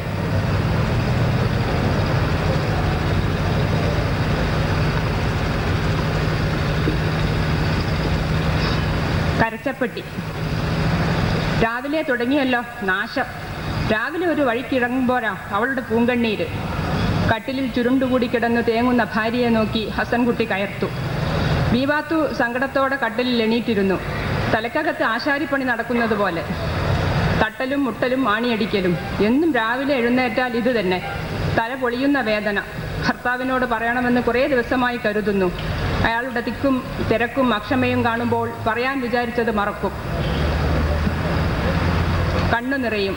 അയാൾ ഈർഷ്യയോടെ സ്ഥലം വിടുകയും ചെയ്യും. അന്നും പതിവ് പോലെ എന്തിനാണ് കരയുന്നതെന്ന് പോലും ചോദിക്കാതെ ഭർത്താവ് സ്ഥലം വിട്ടപ്പോൾ ബീവാത്തുവിൻ്റെ തേങ്ങൽ കരച്ചിലായി. അയ്യേ, ഉമ്മാക്ക് നാണില്ലേ ഇങ്ങനെ നിലവിളിക്കാൻ? അപ്പുറത്തെ ആൻറ്റി ജനലിൽ കൂടി എത്തി നോക്കുന്നു. മാപ്പ കേൾക്കാനാണെങ്കിൽ നിർത്തിക്കാളട്ടോ, മൂപ്പരെപ്പോഴേ സ്ഥലം വിട്ടു, ഇപ്പം മാപ്പീസിലെത്തിയിട്ടുണ്ടാവും. മകൻ പറയുന്നത് കേട്ട് ബീവാത്തു കമഴ്ന്നു കിടന്ന് ഏങ്ങലടിച്ചു. കുറച്ചുനേരം തമാശ കണ്ടു നിന്നിട്ട് അവനും സ്ഥലം വിട്ടു. ഏതോ തുരുത്തിൽ ഒറ്റപ്പെട്ടതുപോലെ തോന്നി ബീവാത്തുവിന്. സ്വയം വെറുപ്പും തോന്നാതിരുന്നില്ല. അവൾ എന്തേ ഇങ്ങനെ ആയത്? കുട്ടിക്കാലം മുതൽ അലട്ടുന്ന ചോദ്യമാണ്. സങ്കടം വന്നാലും സന്തോഷം വന്നാലും ഉറക്കെ കരയുന്ന കുട്ടി. കുഞ്ഞായിരിക്കുമ്പോൾ ഉമ്മയുടെ ശകാരം കേൾക്കാത്ത ദിവസങ്ങളില്ല. രാവിലെ അവൾ ഉണരുന്നത് എന്തെങ്കിലും പുതിയ ആവശ്യങ്ങളുമായിട്ടായിരിക്കും. നിസ്സാരങ്ങളാണ് ആവശ്യങ്ങൾ. ഉമ്മ കുറച്ചുനേരം കൂടി അവളുടെ അടുത്ത് കിടക്കണം. താഴത്തേക്കുള്ള ഗോവണി ഇറങ്ങുമ്പോൾ ഉമ്മ അവളെ എടുക്കണം. ഉമ്മയ്ക്ക് രാവിലെ എണീറ്റാൽ 100 കൂട്ടം കാര്യങ്ങളാണ്. അതിനിടയിൽ അവളുടെ ശാഠ്യങ്ങൾ സാധിച്ചു കൊടുക്കാൻ നേരം എവിടെ? പെണ്ണെ, നീ മര്യാദയ്ക്ക് താഴത്തേക്ക് ഇറങ്ങി വരുന്നുണ്ടോ? അതിന് മറുപടി കരച്ചിലാണ്. ഈ പെണ്ണ് രാവിലെ തുടങ്ങിയല്ലോ, കീറ്റല് മതിയാക്കടി ശൈത്താനെ. അതോടെ കരച്ചിലിന് ശക്തി കൂടുന്നു. ഉറക്കെ നിലവിളിച്ചുകൊണ്ട് തന്നെ ഗത്യന്തരമില്ലാതെ ഗോവണി ഇറങ്ങുന്നു. താഴെ എത്തുന്നതും തറയിൽ ഉരുണ്ട് നിലവിളിയാണ്. കുഞ്ഞിക്കൈ കൊണ്ട് നെഞ്ചിലിടിച്ചാണ് പിന്നത്തെ അലറൽ. കുഞ്ഞൻ എന്തിനാണ് ഇങ്ങനെ നിലവിളിക്കുന്നത്? നീ അവളെ അടിച്ചോ ഐശോമ്മ? കരച്ചിൽ കേട്ടെത്തുന്ന ഉമ്മാമ്മ ചോദിക്കുന്നു. കരയാൻ എന്തെങ്കിലും കാരണം വേണോ ഓക്ക്? നേരം വെളുത്താ മോന്തി ആവണമെന്ന് വരെ ഇത് തന്നെയല്ലേ പണി. അതിന് പള്ള വെറുത്താവുന്നുണ്ടാവും. നീ ആ നാണു വെച്ചേറൊന്ന് കാണിക്ക്. കുഞ്ഞൻ്റെ പള്ള കണ്ടോ, വീർത്ത് കിടക്കുന്നു. പള്ള നിറച്ചും കാറ്റാന്നാ വൈദ്യര് പറഞ്ഞത്. ഇങ്ങനെ തൊള്ളയും തുറന്ന് കീറിയാൽ എങ്ങനെയാ കാറ്റ് കയറാണ്ടിരിക്കുക? എടി മതിയാക്ക്, അല്ലെങ്കിൽ ഞാൻ ഇപ്പം കുഞ്ഞിയറയിലിട്ട് പൂട്ടും. പഴയ സാമാനങ്ങൾ കൂട്ടിയിട്ടിരിക്കുന്ന മുറിയാണ് കുഞ്ഞിയറ.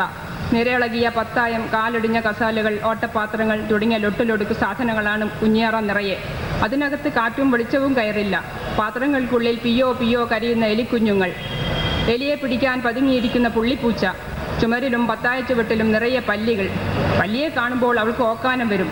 കൂറക്കാട്ടത്തിൻ്റെ ചൂര്, നിറയെ പൊടിയും മാറാലയും.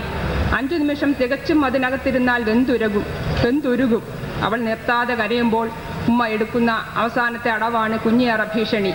ഒരിക്കൽ ഉമ്മ അവളെ ശരിക്കും കുഞ്ഞിയറയിലിട്ട് പൂട്ടുക തന്നെ ചെയ്തു. സഹി കെട്ടപ്പോൾ എന്നാണ് ഉമ്മ പറയുന്നത്. പെട്ടെന്നായിരുന്നു എല്ലാം. കുതറി മാറാൻ അവസരം കൊടുക്കാതെ ഉമ്മ അവളെ തൂക്കിയെടുത്ത് കുഞ്ഞിയറയിലിട്ട് പൂട്ടിയതും ഒരു പല്ലി മുഖത്ത് വന്ന് വീണതും ഒന്നിച്ചായിരുന്നു. പേടിച്ചരണ്ടപ്പോൾ കരയാൻ പോലും മറന്നു. പെട്ടെന്ന് മൂലയിൽ തിളങ്ങുന്ന 2 തീഗോളങ്ങൾ കണ്ടതോടെ അറിയാതെ ആർത്തുപോയി. എൻ്റെ ഉമ്മോ! അവളുടെ ആർപ്പ് കേട്ട് പുള്ളിപ്പൂച്ചയും കരച്ചിൽ തുടങ്ങി. ബഹളം കേട്ടെത്തിയ ഉമ്മാമയാണ് രക്ഷിച്ചത്. അപ്പോഴേക്കും വിയർത്തൊലിച്ച് തളർന്നിരുന്നു.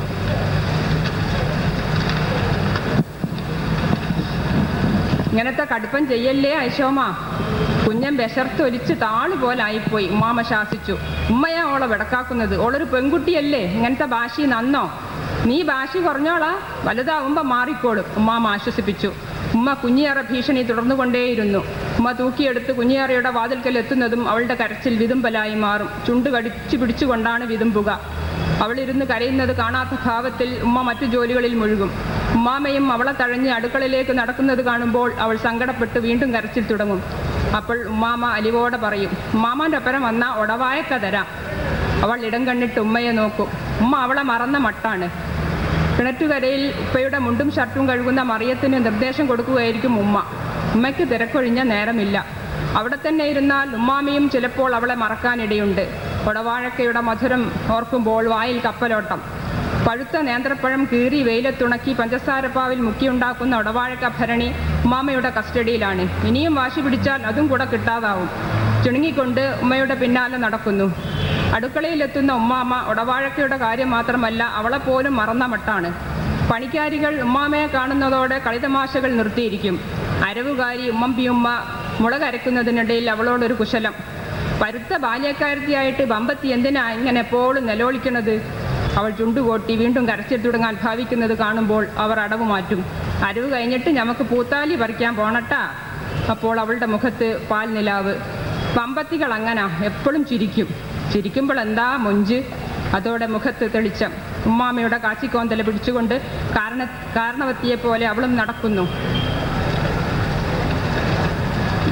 മീനെന്താ കിട്ടിയത്? കുഞ്ഞിമത്തി അയക്കൂറേ. മത്തി നെല്ലിക്കയിട്ട് വരട്ടിക്കോ, അയക്കൂറ വറുത്തരച്ച് വെച്ചോ. ഉമ്മാമ പണിക്കാരികളുടെ മേലാളായ കദീഷക്ക് നിർദ്ദേശങ്ങൾ കൊടുക്കുന്നു. തേങ്ങ നിങ്ങൾ തന്നെ കണക്കാക്കി തന്നേക്ക്. ഉലുവയും കടുവും എണ്ണയും തന്നിക്കില്ല. പൊരിക്കാൻ മീനൊന്നും കിട്ടിയിക്കില്ല. കടപ്പുറത്ത് മീൻ അടിഞ്ഞിക്കോലെ. മൊയ്താക്കെ അയച്ച് രാവിലെ സാമാനമുറി തുറന്നപ്പോൾ ഓക്കൊന്നും വേണ്ട. മനുഷ്യന് സ്വൈരം തരാത്ത ജാതികൾ. അന്നേരം മറന്നോയതാ. പാത്തുമ്മ തേങ്ങ മൂപ്പത്തീൻ്റെ മുന്നിൽ വെച്ചുകൊടുക്ക്. കേൾക്കേണ്ട താമസം. ഒരു താലം നിറയെ ചിരകിയ തേങ്ങയുമായി പാത്തുമ്മ എത്തുന്നു. ഉമ്മാമ തേങ്ങ ഓരോരോ കൂമ്പാരമാക്കി വെച്ചിട്ട് പറയുന്നു, ഇത് ചാറ്റിന്. അതിൽ വെളുത്തുള്ളി മാത്രം മതി. തേങ്ങ നല്ലോണം അരയണം. ഇത് പരിപ്പ് താളിക്കാൻ. അധികം അരയണ്ട. ഇത് വറുക്കാൻ. പെരുംജീരവും ചുവന്നുള്ളിയും ചേർത്ത് ചോക്ക വറുക്കണം. കരിയരുത്. ചാറ്റിൻ്റെ നിറം മാറിയ പിയാപ്പിള പിഞ്ചാണത്തോടെ വലിച്ചെറിയുമെന്ന് മറക്കണ്ട. ഉമ്മാമ താക്കീത് ചെയ്യുന്നു. പുതിയാപ്പിള അവളുടെ ഉപ്പയാണ്. ഉപ്പയ്ക്ക് മൂക്കത്താണ് ചുണ്ടി. ഉപ്പയെ എല്ലാവർക്കും പേടിയാണ്. അവൾക്കും. കൂട്ടാനിൽ ഉപ്പോ എരിവോ പുളിയോ കുറഞ്ഞാൽ വീട് കുലുങ്ങും. നാടറിയും. രാത്രി പിടിയ പൂട്ടി വരുമ്പോൾ ഉപ്പ അവൾക്ക് അരിച്ചക്കരയും അരിമുറുക്കും ഈത്തപ്പഴവും വാങ്ങിക്കൊണ്ടുവരും. 7:30 വണ്ടിക്കാണ് ഉപ്പ എത്തുക. ഉപ്പ എത്തുന്നതും കാത്ത് അവൾ ഇരിക്കുന്നുണ്ടാവും. പാത്തൂട്ടി എന്ന് ഉറക്ക വിളിച്ചുകൊണ്ടാണ് ഉപ്പയുടെ വരവ്. ആ വിളിക്ക് കാതോർത്തിരിക്കുന്ന അവൾ പക്ഷെ ഉപ്പയെ കാണുമ്പോൾ അടിമുടി വിറച്ചു തുടങ്ങും. ഉപ്പ മുഖത്ത് സൂക്ഷിച്ചു നോക്കുന്നതും അവൾ തേങ്ങിപ്പോകും. കാണുമ്പോൾ ഉപ്പയ്ക്ക് കലി. എന്തിനാ ഹിമാറെ മോങ്ങണത്? അട്ടഹാസം കേൾക്കുന്നതും അവൾ വലിയ വായാല കരച്ചിൽ തുടങ്ങും. ഉമ്മ ഓടിയെത്തി ആലില പോലെ വിറയ്ക്കുന്ന അവളെയും വലിച്ചിഴച്ച് അകത്തേക്ക് നടക്കും. കരച്ചിൽ നിർത്താൻ ഭാവമില്ലെന്ന് കാണുമ്പോൾ തുടയിൽ നുള്ളി ശാസിക്കും. മിണ്ടാണ്ടിരിയടി ബലാലെ. അവളാണ് ഏറ്റവും ഇളയത്. ഇക്കാക്കമാരും ഇത്താത്തമാരും അപ്പോഴേക്ക് മുതിർന്നിരുന്നു. രാവിലെ എല്ലാവരും കൂട്ടത്തോടെ ഉടുത്തൊരുങ്ങി സ്കൂളിലേക്ക് പുറപ്പെടുന്നത് കാണുമ്പോൾ അവൾ കിണുക്കം തുടങ്ങും. എനക്കും പോണം സ്കൂളിൽ. ആദ്യം ഈ പേക്കാച്ചി കാറിൽ നിർത്ത്, എന്നിട്ട് സ്കൂളിൽ ചേർക്കണ കാര്യം ആലോചിക്കാം. വലിയക്കാക്ക പരിഹസിക്കും. അതോടെ കരച്ചിലിന് ആക്കം കൂടും. കരഞ്ഞ് പ്രതിഷേധം രേഖപ്പെടുത്തുകയാണ് അവളുടെ ശീലം. ഒന്ന് മിണ്ടാണ്ടിരിക്കടാ. ഓളോട് ആരും മിണ്ടാനും പറയാനും പോണ്ട. മിണ്ടിപ്പോയാൽ തുടങ്ങും കീറല്. ഈ പെണ്ണിന്റെ നിലോളി കേട്ട് കേട്ട് എൻ്റെ തലക്കല്ലിളകി. അവൾക്ക് ഇഷ്ടമില്ലാത്തത് കേൾക്കുമ്പോഴെല്ലാം അവൾ കരഞ്ഞു. അതുകൊണ്ട് തന്നെ ഇക്കാക്കമാരും ഇത്താത്തമാരും അവളെ കളിക്കാൻ കൂട്ടാറില്ല. അവൾ ഒരു കാര്യവുമില്ലാതെ ശാഠ്യം തുടങ്ങിയാൽ ഉമ്മയുടെ പെട കിട്ടുന്നത് അവർക്കായിരിക്കും. ഇന്ന് കരയിക്കല്ലേ റബ്ബേ.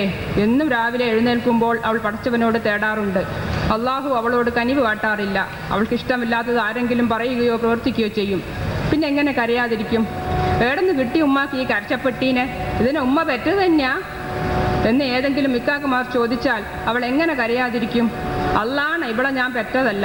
നായി തവിടും 4 അണയും കൊടുത്ത് പാണ്ടിച്ചിനോട് വാങ്ങിയതാ. ഉമ്മ പറയുന്നത് കേൾക്കുമ്പോൾ അവളുടെ കണ്ണ് നിറഞ്ഞു തുളുമ്പും. ഓർത്തോർത്ത് കരയുകയും ചെയ്യും.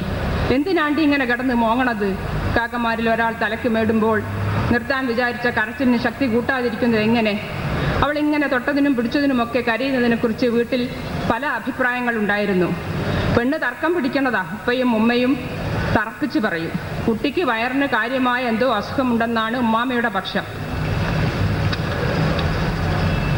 ഹാജിയാർ തൊള്ളയിടുന്നത് കേട്ട് കുഞ്ഞൻ പേടിച്ചു പോയതാ. കാര്യസ്ഥൻ മൊയ്തീൻ കാക്കാക്ക് അക്കാര്യത്തിൽ ഒട്ടും സംശയമില്ല. നിങ്ങളൊന്നും മിണ്ടാണ്ടിരിക്കേണ്ട മൊയ്തിയാക്ക, സംഗതി അതൊന്നുമല്ല. ഇവിടുത്തെ മച്ചിമ്മല് ജിന്നങ്ങളുടെ പെരുമാറ്റുണ്ടെന്നാ കേൾവി. ഔല മൊയ്ലാരെ വിളിപ്പിച്ചൊരു ചരട് മന്തിരിച്ച് കെട്ടണം. ബസ് എഴുതി കുടിപ്പിച്ചാലും മതി.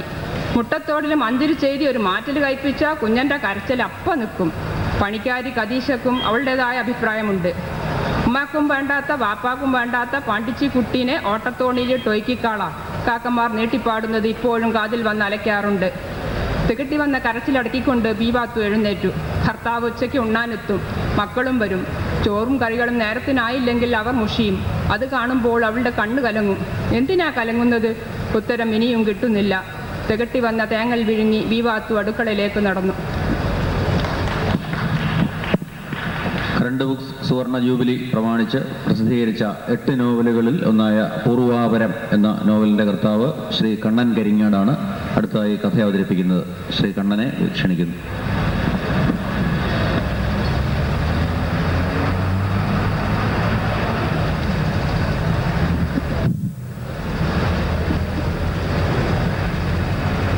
കഥയുടെ പേര് ദ്വാരക. 75 കിലോ ഡാൽഡ റോസ് നിറത്തിലുള്ള ഒരു പോളിത്തീൻ കവറിൽ നിറച്ചു വെച്ചതുപോലെ രത്തൻലാൽ സേട്ടുവിൻ്റെ സേട്ടാണി ഈട്ടിക്കെട്ടിൽ മലർന്നടിച്ച് കിടന്ന് തുളുമ്പി. അത്തർ സേട്ടാണിയുടെ സമൃദ്ധമായ മേധസ്സിൽ ശ്രദ്ധയേതുമില്ലാതെ തെല്ലൊരു അന്താളിപ്പോടെ രത്തൻലാൽ സേട്ട് ഉണർന്നിരിപ്പാണ്. നേരം പാതിര കഴിഞ്ഞിരിക്കുന്നു. ദൈവമേ, എന്തു ചെയ്യണം? ഫോൺ, ഫാക്സ്, ഇമെയിൽ, പക്ഷേ എങ്ങോട്ട്? സ്വപ്നത്തിൽ ഇതിനു മുമ്പും പാണ്ഡുരംഗ സേട്ട് എന്ന തൻ്റെ മുത്തച്ഛൻ ചില സൂചനകൾ നൽകിയിട്ടുണ്ട്. അത് അത്രയും ഫലിച്ചിട്ടുമുണ്ട്. എന്നാൽ ഇതാരോട് പറയും? ഇല്ല, ആരോടും പറയുന്ന പ്രശ്നമില്ല. പറഞ്ഞാൽ തനിക്ക് ഭ്രാന്താണെന്ന് ജനം വിധിയെഴുതും. കഴിഞ്ഞ തവണ പാണ്ഡുരംഗ മുത്തച്ഛൻ നൽകിയ സൂചനകൾ താൻ സ്വീകരിച്ചതിൻ്റെ ഫലം രത്തൻലാൽ സേട്ട് നന്ദിപൂർവ്വം അനുസ്മരിച്ചു. ഉടനെ കുരുമുളക് വില 20,000 കവിയുമെന്നും ഏറെക്കാലം നിലനിൽക്കാതെ അത് പഴയ 6,000-ൽ തന്നെ എത്തുമെന്നും സ്വപ്നത്തിൽ മുത്തച്ഛൻ തന്നോട് പറഞ്ഞിരുന്നില്ലെങ്കിൽ ഇന്ന് കോഴിക്കോട് വലിയങ്ങാടിയിലെ ഗോഡൌണുകളിൽ കാണുന്ന സമൃദ്ധി, മിഠായി തെരുവിലെ ഷോറൂമുകളിൽ കാണുന്ന കാഞ്ചീപുരം പട്ടുസാരികളുടെ പളവളപ്പ്, ബാങ്ക് ബാലൻസ് ഇരട്ടിയിലധികം വർദ്ധിച്ചത് മറക്കാൻ കഴിയുമോ രത്തൻലാലിന്? താൻ ബുദ്ധിപൂർവ്വം പ്രവർത്തിച്ചെന്നത് ശരി. പക്ഷെ മുത്തച്ഛൻ്റെ സൂചനകളില്ലായിരുന്നെങ്കിൽ രത്തൻലാൽ സേട്ട് കിടപ്പുമുറിയിലെ ഒച്ച വെച്ച് കറങ്ങുന്ന പങ്കയുടെ വേഗം അല്പം കൂട്ടി. ഒച്ചയും അതിനൊപ്പം കൂടി. അത്തർ സേട്ടാണി ബർത്ത്ഡേ സ്യൂട്ടിൽ കൺമിഴിച്ചു. പിന്നെ ജമുക്കാളം വാരി വലിച്ച് തൻ്റെ തുളുമ്പുന്ന മാംസചൊറികൾക്ക് മീതെ അതിലെ ഇതിലെ ഇട്ട് കണവൻ്റെ അന്താളിപ്പ് മാറാത്ത കുറ്റിരോമങ്ങൾ എഴുന്നേൽക്കുന്ന മുഖത്തേക്ക് മിഴിച്ചു നോക്കി. ക്യാ ബാത്ത് ഹേ എന്നൊരു മുദ്ര കാട്ടി. രത്തൻലാൽ സേട്ട് ഒരു അക്ഷരം ഉരിയാടിയില്ല. എന്നാൽ പ്രിയതമയ്ക്ക് നേരെ സോജ എന്നൊരു മറുമുദ്ര കാണിച്ച് തൻ്റെ വ്യാകുല ചിന്തയിലേക്ക് മടങ്ങി. സേട്ടാണി തിരിഞ്ഞു കിടന്ന് തൻ്റെ മത്തങ്ങ പോലുള്ള നിതംബം ഒച്ച വെച്ച് കറങ്ങുന്ന ഫാനിൻ്റെ പരിഹാസത്തിന് വിട്ട് കൂർക്കം വലിച്ചു തുടങ്ങി. എന്തു ചെയ്യണം? രത്തൻലാൽ സേട്ട് ചിന്ത തുടർന്നു. ബസിൻജിയെ വിളിക്കുക, കാലത്ത് ജോർജ് കുട്ടിയെ തിരുവമ്പാടിക്കും, കാസിം കോയെ കുറ്റിയാടിക്കും, വക്കീൽ സഹസ്രനാമത്തിന് ഉടുമ്പൻ ചൊലക്കും വിടുക.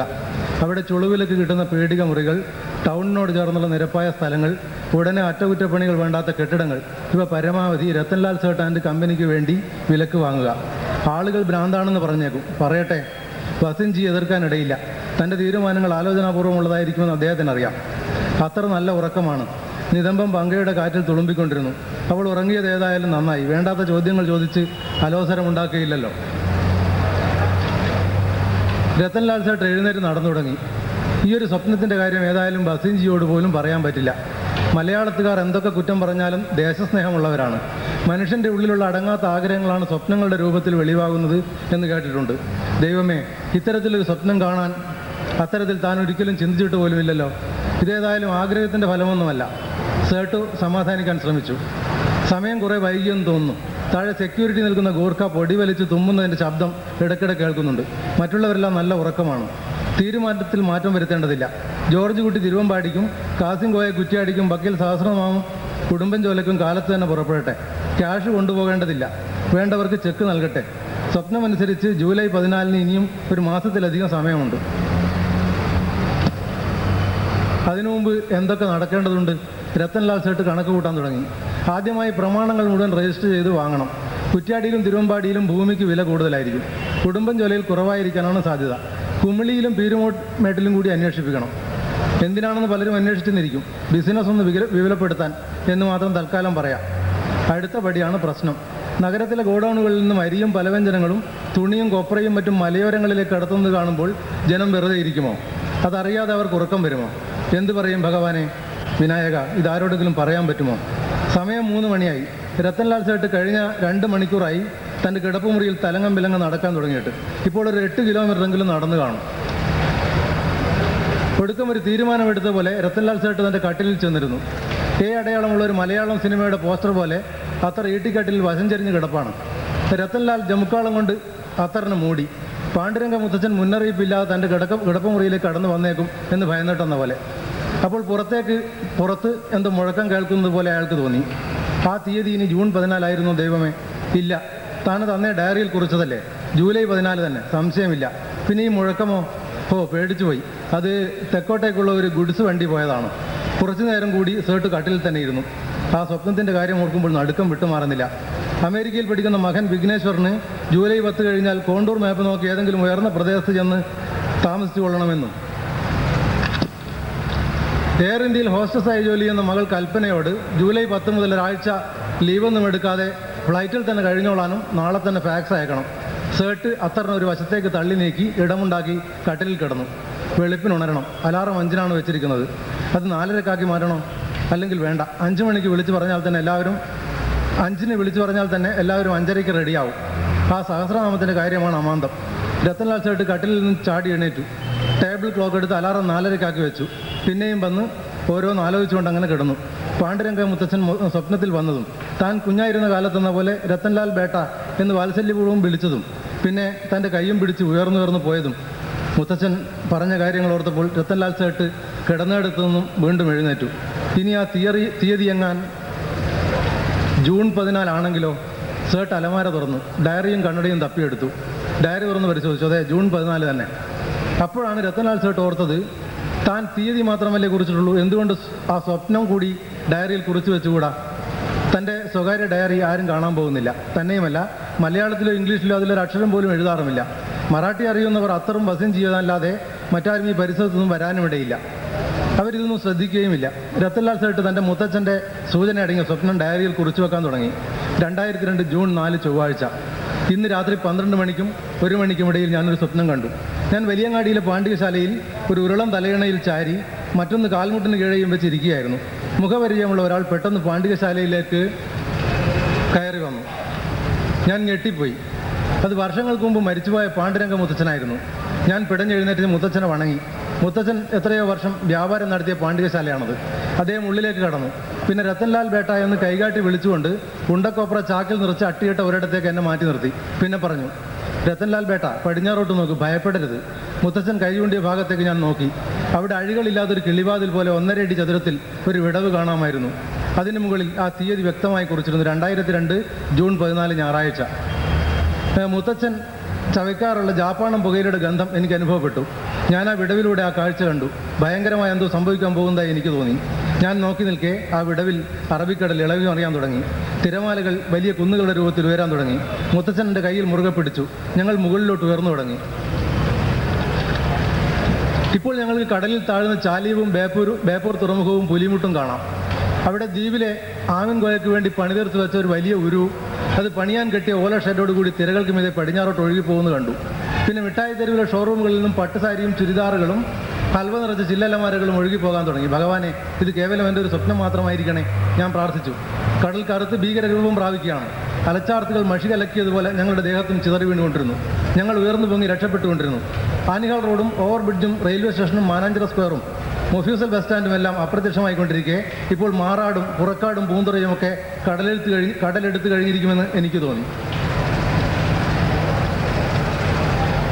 കുറച്ചു കഴിഞ്ഞ് ഞാൻ താഴോട്ട് നോക്കുമ്പോൾ ഫാത്തിമ ഹോസ്പിറ്റലിൽ 7 നിലകൾ വെള്ളത്തിനടിയിലായി കഴിഞ്ഞിരുന്നു. അടുത്തുള്ള ഫ്ലഡ് ടവറുകൾ അതിനും എത്രയോ താഴെയാണെന്ന് തോന്നി.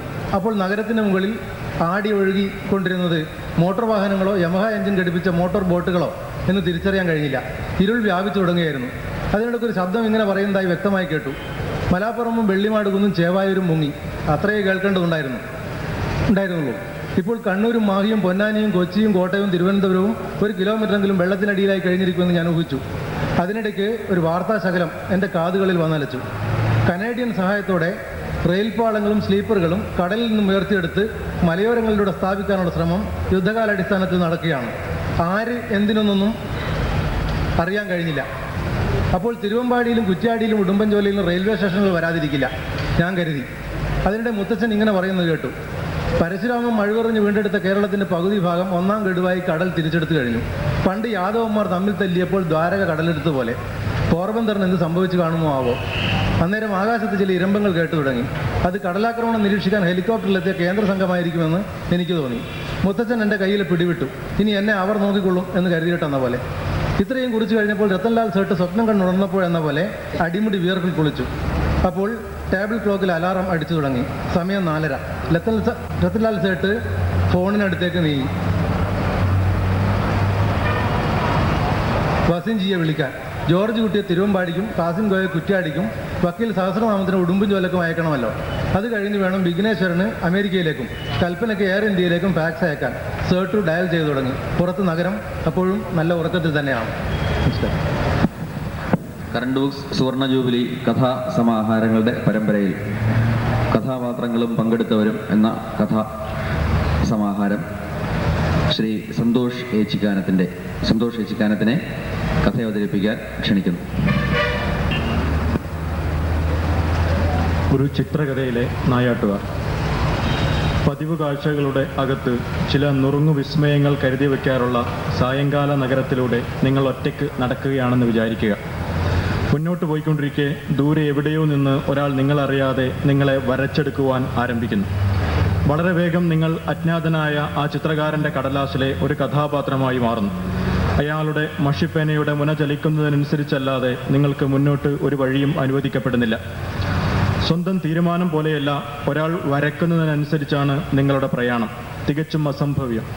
എങ്കിൽ കേൾക്ക്, മേജർ ഹരിനായരുടെ ജീവിതം ഇങ്ങനെ ഒരു അസംബന്ധത്തിൽ കുടുങ്ങിക്കിടക്കുകയാണ്. നല്ല കാലം മുഴുവൻ പട്ടാളത്തിൽ ചിലവഴിച്ച ഹരിനായർ ഒടുവിൽ വോളണ്ടറി റിട്ടയർമെന്റ് വാങ്ങി എറണാകുളത്തെ ഒരു ഫ്ളാറ്റിൽ കുടിയിരിപ്പാരംഭിച്ചു. 2 മക്കൾ, സർക്കാർ ജീവനക്കാരിയായ ഭാര്യ. ഞാനും നായരും ഓഫീസേഴ്സ് ക്ലബ്ബിൽ വെച്ച് 2 തവണ ടെന്നീസ് കളിച്ചിട്ടുണ്ട്.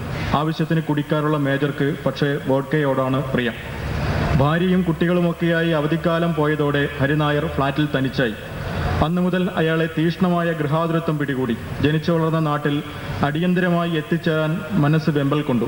ഇത്രയും കാലം പട്ടാള ബൂട്ടിട്ട് നടന്നിട്ടും അയാളുടെ ഉള്ളിലെ നാട്ടുവഴികൾ തേഞ്ഞുപോയിരുന്നില്ല. ഒരു ദിവസം കക്കൂസിൽ പോയി കുളിയും കഴിഞ്ഞ് പ്രാതലിന് മുമ്പിലെത്തിയപ്പോൾ മേജർ നായർ തൻ്റെ ആഗ്രഹം ഭാര്യയുമായി പങ്കുവച്ചു. ഭാര്യ സമ്മതിച്ചതും അയാൾ ബാഗുമെടുത്ത് വണ്ടി കയറി. ക്ഷമിക്കണം മിസ്റ്റർ ഹരിനായർ, ശ്വാസം കവിളത്ത് തട്ടുന്ന അത്രയും അടുത്ത് വെച്ച് നിങ്ങൾക്ക് നേരിടേണ്ടി വന്ന അനുഭവങ്ങൾ പറയാൻ ഒരു ഇടനിലക്കാരൻ്റെ ആവശ്യമില്ല. നടന്നതെന്തൊക്കെയാണെന്ന് നേരെ ചൊവ്വേ പറഞ്ഞാൽ മതി. പട്ടാള ജീവിതത്തോട് ഒരു തരത്തിലും യോജിച്ചു പോകാൻ പറ്റാതായപ്പോഴാണ് ഞാൻ വോളണ്ടറി റിട്ടയർമെന്റിന് അപേക്ഷിച്ചത്. മനുഷ്യപ്പറ്റുള്ളവർക്ക് അധികാരം ബബിൾഗം പോലെയാണ്. ആദ്യം മധുരിക്കും, വൈകാതെ അത് അലിഞ്ഞില്ലാതാകും. അവസാനം ഒരിക്കലും മെതിയാത്ത സ്വാദിനും ദുസ്വാദിനുമിടയിൽ നമ്മൾ ഉപേക്ഷിക്കപ്പെടും. തുപ്പാനോ ഇറക്കാനോ വയ്യാത്ത ആ മരവിപ്പിനെ വെറുതെ ചവയ്ക്കുവാൻ ഞാൻ ഇഷ്ടപ്പെട്ടില്ല. യൂണിഫോം ഊരിക്കളഞ്ഞതിൻ്റെ ഭാരക്കുറവുമായി നാട്ടിലെത്തിയപ്പോൾ ജീവിതം ആത്മാവിന് ചുറ്റുമുള്ള ശയനപ്രദക്ഷിണമാണെന്ന് എനിക്ക് തോന്നി. എന്നെ തോളിലിരുത്തി ചെമ്പിലോട് LP സ്കൂളിലേക്ക് മഴയിലും വെയിലും നടന്നുപോയിരുന്ന തൂവലുകളിലെ നിറമെണ്ണി, കമ്മയിലൻ, പഞ്ചവന്നി, കറുവള്ള, ഗദ്ദവെള്ള എന്നിങ്ങനെ 100 തരം പോരുകോഴികളുടെ ജാതിപ്പേര് പറഞ്ഞു തന്നിരുന്ന കലമാനിനെ കാണണമെന്ന എൻ്റെ കുറുമ്പിനു മുമ്പിൽ വട്ടയിലയിൽ അതിൻ്റെ ശാഖാങ്കിതമായ തലയറുത്തു വെച്ച മാലിംഗനിലേക്ക് ഞാൻ തിരിച്ചെത്തുന്നതിലെ യാദൃച്ഛികത പിന്നെ എന്താണ്? ചെറുപ്പം തൊട്ടേ നായാട്ടിൽ എനിക്ക് കമ്പമുണ്ടായിരുന്നു. ഇത്തവണ എൻ്റെ ആഗ്രഹം അറിയിച്ചതും 7 വർഷമായി തോക്കെടുക്കാത്ത മാലിംഗൻ തയ്യാറായി. തുണിസഞ്ചിയിൽ നായാട്ടിനുള്ള സാധനങ്ങൾ ഓരോന്നായി മാലിംഗൻ എടുത്തു വെച്ചു. കാട്ടിക്കൊമ്പിൻ്റെ പിടിയിൽ ചെമ്പ് കരവെച്ച 2 കഠാരകൾ, ഇനാമൽ അടർന്ന് ക്ലാവ് മണക്കുന്ന ഒരു ഹെഡ്ലൈറ്റ്, പലകയിൽ ചിത്രവേല ചെയ്ത 12 സെല്ലിൻ്റെ ഒരു ബാറ്ററി പെട്ടി, കുമ്പുഴുക്കളെ അകറ്റാൻ 1 കുപ്പി പുകയില കഷായം, ഉപ്പുപൊടി, 2 ഡസൻ ശേഷിയുള്ള തിരക്കൂട്. ഇങ്ങനെ എല്ലാറ്റിലേക്കും ഒരു വിദൂര ഭൂതകാലത്തിൻ്റെ വന്യത തിരിച്ചെത്തുന്നതിൽ ഞാൻ ആഹ്ലാദിച്ചു. മഞ്ഞൾ ചേർത്ത് വേവിച്ച ചോറും ഉണക്ക ഇറച്ചി വറുത്തതും കവുങ്ങിൻ പാളയിൽ കെട്ടി മാലിംഗൻ സഞ്ചിയിൽ വെച്ചു. നരച്ച കാക്കിക്കുപ്പായത്തിൽ ശരീരം പൊതിഞ്ഞു. ഞാൻ തുകൽ ഷൂസിലേക്ക് പാദം കടത്തി. മാലിംഗന്റെ കയ്യിലുള്ളത് ബെബ്ലി സ്കോട്ട്ലൻഡിന്റെ ഒരു 12 ബോർ തോക്കാണ്. കുഴലിന് നല്ല നീളം. ഒരു ഡബിൾ ബാരലിനെ തോളിൽ കിടത്തി ഞാനും മാലിംഗന് പിറകെ നടന്നു. ഉച്ചവയിൽ പറന്നിറങ്ങിയ മാലിംഗന്റെ ബലിഷ്ഠമായ ചുമലുകൾ എന്താടോ കയറിയിരിക്കുന്നോ എന്ന് ചോദിക്കും പോലെ എനിക്ക് തോന്നി. നരച്ച കൊമ്പൻ മീശ മേലോട്ട് തടവി മാലിംഗൻ പറഞ്ഞു, നമ്മൾ 6 മണിയോടെ കരുവേടകത്തെത്തും. അതിനപ്പുറം കാടാണ്. വെയിൽ താഴും മുമ്പ് കാടിരുളും. കുന്നിറങ്ങുന്ന കോടയിലേക്ക് മരങ്ങൾ അതിൻ്റെ ഇലകളെ ഗാഢമായ ചുംബനത്തിലേക്കെന്ന വണ്ണം അനക്കാതെ നിർത്തും. കാടിൻ്റെ രേഖാരഹസ്യം സ്വന്തം ഉള്ളം കൈയിൽ നോക്കി പറയാനുള്ള വൈദഗ്ധ്യം അയാൾക്കുണ്ട്. കവലയിലെത്തിയപ്പോൾ ചെറുപ്പക്കാരുടെയും കുട്ടികളുടെയും ദൃഷ്ടിയിൽ ഞങ്ങളൊരു സചിത്ര കഥയിൽ നിന്ന് പുറത്തിറങ്ങിയ കഥാപാത്രങ്ങളായി. ഞങ്ങളുടെ തോളിൽ ചാരിവെച്ച തോക്കിൻ കുഴലുകൾക്ക് മേൽ ടമാർ ടേ എന്നെല്ലാം അവർ എഴുതി വച്ചിരിക്കാം. മാലിംഗനെ ഒന്ന് മക്കാറാക്കാൻ തുനിഞ്ഞുവെങ്കിലും എന്നെ കണ്ടതോടെ അവർ പിൻവാങ്ങി. എത്ര പുത്തൻ ചമഞ്ഞാലും തലമുറകളിലൂടെ കോരിവെക്കപ്പെട്ട അവരുടെ രക്തത്തിൽ വേട്ടയുടെ പരിക്കൻ ഭാഷ ആലേഖനം ചെയ്യപ്പെട്ടിരുന്നു. മാലിംഗൻ പൊട്ടിച്ചു തന്ന ഔഷധക്കമ്പുകൾ ചവച്ചുകൊണ്ട് ഞാൻ നനവില്ലാത്തൊരു പാറയിലിരുന്നു. അപ്പോഴേക്കും എൻ്റെ വെൽവെറ്റ് തൊപ്പിയിൽ നിന്നും മഞ്ഞുതുള്ളികൾ ഉരുണ്ടു വീഴുവാൻ തുടങ്ങി. അറ്റം ചെമ്പിച്ച പല്ലിനിടയിൽ ഒരു ബീഡി കത്തിച്ച് മാലിംഗൻ എന്നെ നയിച്ചു. ബാറ്ററി പെട്ടി അരയിൽ കൊളുത്തിയിട്ട് നെറ്റിയിൽ ഹെഡ്ലൈറ്റ് പിടിപ്പിച്ചു. തിര ഇട്ട് തോക്കുകളെ പ്രവർത്തന നിരതമാക്കി. കാട്ടിൽ പ്രവേശിച്ചതോടെ ഞങ്ങൾ നിശബ്ദരായി. വേട്ടക്കാരുടെ നിയമാവലിയിൽ ഇങ്ങനെ ഒരു ശീലം പണ്ടേ രേഖപ്പെടുത്തിയിട്ടുണ്ട്. ഹെഡ്ലൈറ്റിന്റെ വെട്ടത്തിൽ പന്നി കുത്തിയിളക്കിയ ചിതൽപ്പുറ്റുകളും മ്ലാവുകൾ ചവിട്ടിപ്പൊളിച്ച കുന്നിൻ ചെരുവുകളും ഞങ്ങൾ കണ്ടു. മൃഗങ്ങളുടെ കൊമ്പുരഞ്ഞിട്ടാകണം തോലടർന്ന മരങ്ങളിൽ നിന്ന് നീരൊഴുകിയിരുന്നു. വിരലിൽ പുരണ്ട അത്താഴത്തെ പുലിൽ തുടച്ച് കുപ്പായത്തിന് വെളിയിൽ കാണുന്ന ഭാഗത്തെല്ലാം ഞങ്ങൾ പുകയില കഷായവും ഉപ്പും തേച്ചു പിടിപ്പിച്ചു. കാടിന്റെ പ്രതിരോധം പിന്നെ അങ്ങോട്ട് അതിശക്തമായിരുന്നു. ചില മാർഗങ്ങൾ വള്ളികൾ അരിഞ്ഞെടുത്ത് സ്വയം നിർമ്മിക്കേണ്ടി വന്നു.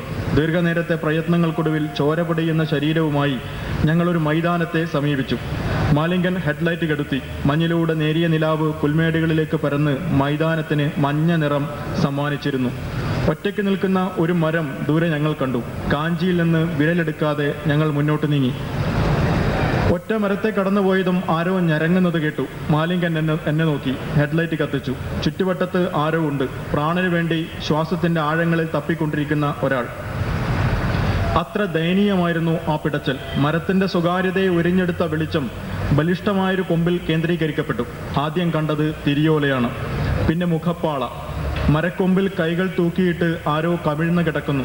മാലിംഗൻ തോക്കുയർത്തി. എന്നെ അടിമുടി ഒരു വിറയൽ ആവേശിച്ചു. മരക്കൊമ്പിലെ മെലിഞ്ഞ രൂപം മാലിംഗനോട് തുളുഭാഷയിൽ എന്തോ പറഞ്ഞു. അയാൾ കാഞ്ചിയിൽ നിന്ന് വിരൽ മാറ്റി. കുളിയൻ. മാലിംഗൻ പല്ലിനിടയിലൂടെ എന്നോട് പറഞ്ഞു. കുളിയന് അഭയം നൽകിയ ഇലവുമരവും ചുവട്ടിലെ പൊന്തക്കാടുകളും ചോരയിൽ കുതിർന്നിരിക്കുന്നത് ഞാൻ ഞെട്ടലോടെ കണ്ടു. ഉറവ പോലെ അത് ചുറ്റുമുള്ള മണ്ണിനെ സൗമ്യമായി നനച്ചിരുന്നു. വർഷങ്ങളായി അതിൻ്റെ ഒഴുക്ക് തുടരുകയാണെന്നറിഞ്ഞ് ഞാൻ അന്തം വിട്ടുപോയി. കുളിയൻ അപ്പോഴേക്കും മാലിംഗനോട് മുറിവ് പറ്റാനുണ്ടായ സാഹചര്യം വിശദമാക്കി കഴിഞ്ഞിരുന്നു. എനിക്കൊന്നും മനസ്സിലായില്ല. കൈക്കുന്ന കാഞ്ഞിരത്തിന് മേൽ നാടിന് കാവലിരിക്കുന്ന ശൂലധാരിയാണ് കുളിയൻ എന്ന് പണ്ട് മഞ്ഞൾക്കുറി നാവിൽ വെച്ച് തരുമ്പോൾ അച്ഛൻ പറഞ്ഞു തന്നിട്ടുണ്ട്. നെല്ലിനും നട്ടിക്കണ്ടങ്ങൾക്കും മധുരക്കിഴങ്ങ് വള്ളികൾക്കും വാഴത്തോട്ടത്തിനും മുളക് ചെടികൾക്കും കാവൽ കുളിയനാണ്. മാലിംഗൻ ഒരു വിവർത്തകന്റെ ആത്മസംഘർഷങ്ങളോടെ എന്നെ നോക്കി. നാട്ടിലെ പഴയ ആളുകൾക്കിടയിൽ തെയ്യങ്ങളുമായി ചേർത്ത് പ്രചാരത്തിലുണ്ടായിരുന്ന ഒട്ടനവധി നേരംപോക്കുകളിൽ ഒന്നായിരുന്നു ഈ സംഭവം. കഥ തീരുന്നതോടെ പറയുന്നവനും കേൾവിക്കാരനും ഒരു കൂട്ടച്ചിരിയിലേക്ക് കൈയൊഴിയാറുള്ള ആ കഥാപാത്രം ഇതാ സ്വന്തം ചോരയുടെ കൂട്ടിൽ ഞങ്ങളെ നിർത്തി സംസാരിക്കുന്നു. ഇപ്പോൾ ഗീതാ തിയേറ്ററിൽ പ്രവർത്തിക്കുന്ന സ്ഥലം ഒരു കുളിയങ്കാവായിരുന്നു. വടക്കൻ കേരളത്തിൽ ബാസൽ മിഷന്റെ പ്രവർത്തനങ്ങൾക്ക് വേരുപിടിച്ച കാലം. മംഗലാപുരത്ത് കപ്പലിറങ്ങുന്ന സായിപ്പന്മാർ കുതിരവണ്ടിയിൽ ഇന്ന് BM സ്കൂൾ നിൽക്കുന്ന കുന്നിൻ മുകളിലെ ബംഗ്ലാവിലെത്തും. ഗോതിക് ശൈലിയിൽ കൊത്തിയുണ്ടാക്കിയ വാതിലുകളും വർണ്ണച്ചില്ലുകളിട്ട ജാലകങ്ങളും കൾത്തൂണുകളുമായി ഒരു കെട്ടിടം. അധിക ദിവസവും ബംഗ്ലാവ് ശൂന്യമായിരിക്കും. 2-3 സൂക്ഷിപ്പുകാർ വരാന്തയിൽ കിടന്നുറങ്ങുന്നതോ വളപ്പിലൂടെ നാളികേരങ്ങൾ പെറുക്കി നടക്കുന്നതോ കാണാം. ഈ ബംഗ്ലാവിന് താഴെ മറ്റൊരു കാഞ്ഞിരത്തറയുണ്ടായിരുന്നു. കുളിയൻകാവിൽ കെട്ടിയാടുന്ന തെയ്യം കുറഞ്ഞു തുള്ളി ചൂട്ടും ശൂലവുമായി പാഞ്ഞെത്തി ഈ കാഞ്ഞിരച്ചുവട്ടിൽ കർമ്മങ്ങൾ ചെയ്യുമായിരുന്നു. ബംഗ്ലാവ് വന്നതോടെ അങ്ങോട്ടുള്ള വഴി അടഞ്ഞു. കാഞ്ഞിരത്തിനും കുളിയനുമിടയിൽ സായിപ്പന്മാർ വലിയ കന്മതിൽ വളച്ചു വെച്ചു. അന്ന് തൊട്ട് കുളിയൻകാവിൽ മുഖപ്പാളെ അഴിക്കുന്ന ഓരോ കോപ്പാളന്റെയും, തീയം കെട്ടുന്ന ആളുടെ പേരാണ് കോപ്പാള്,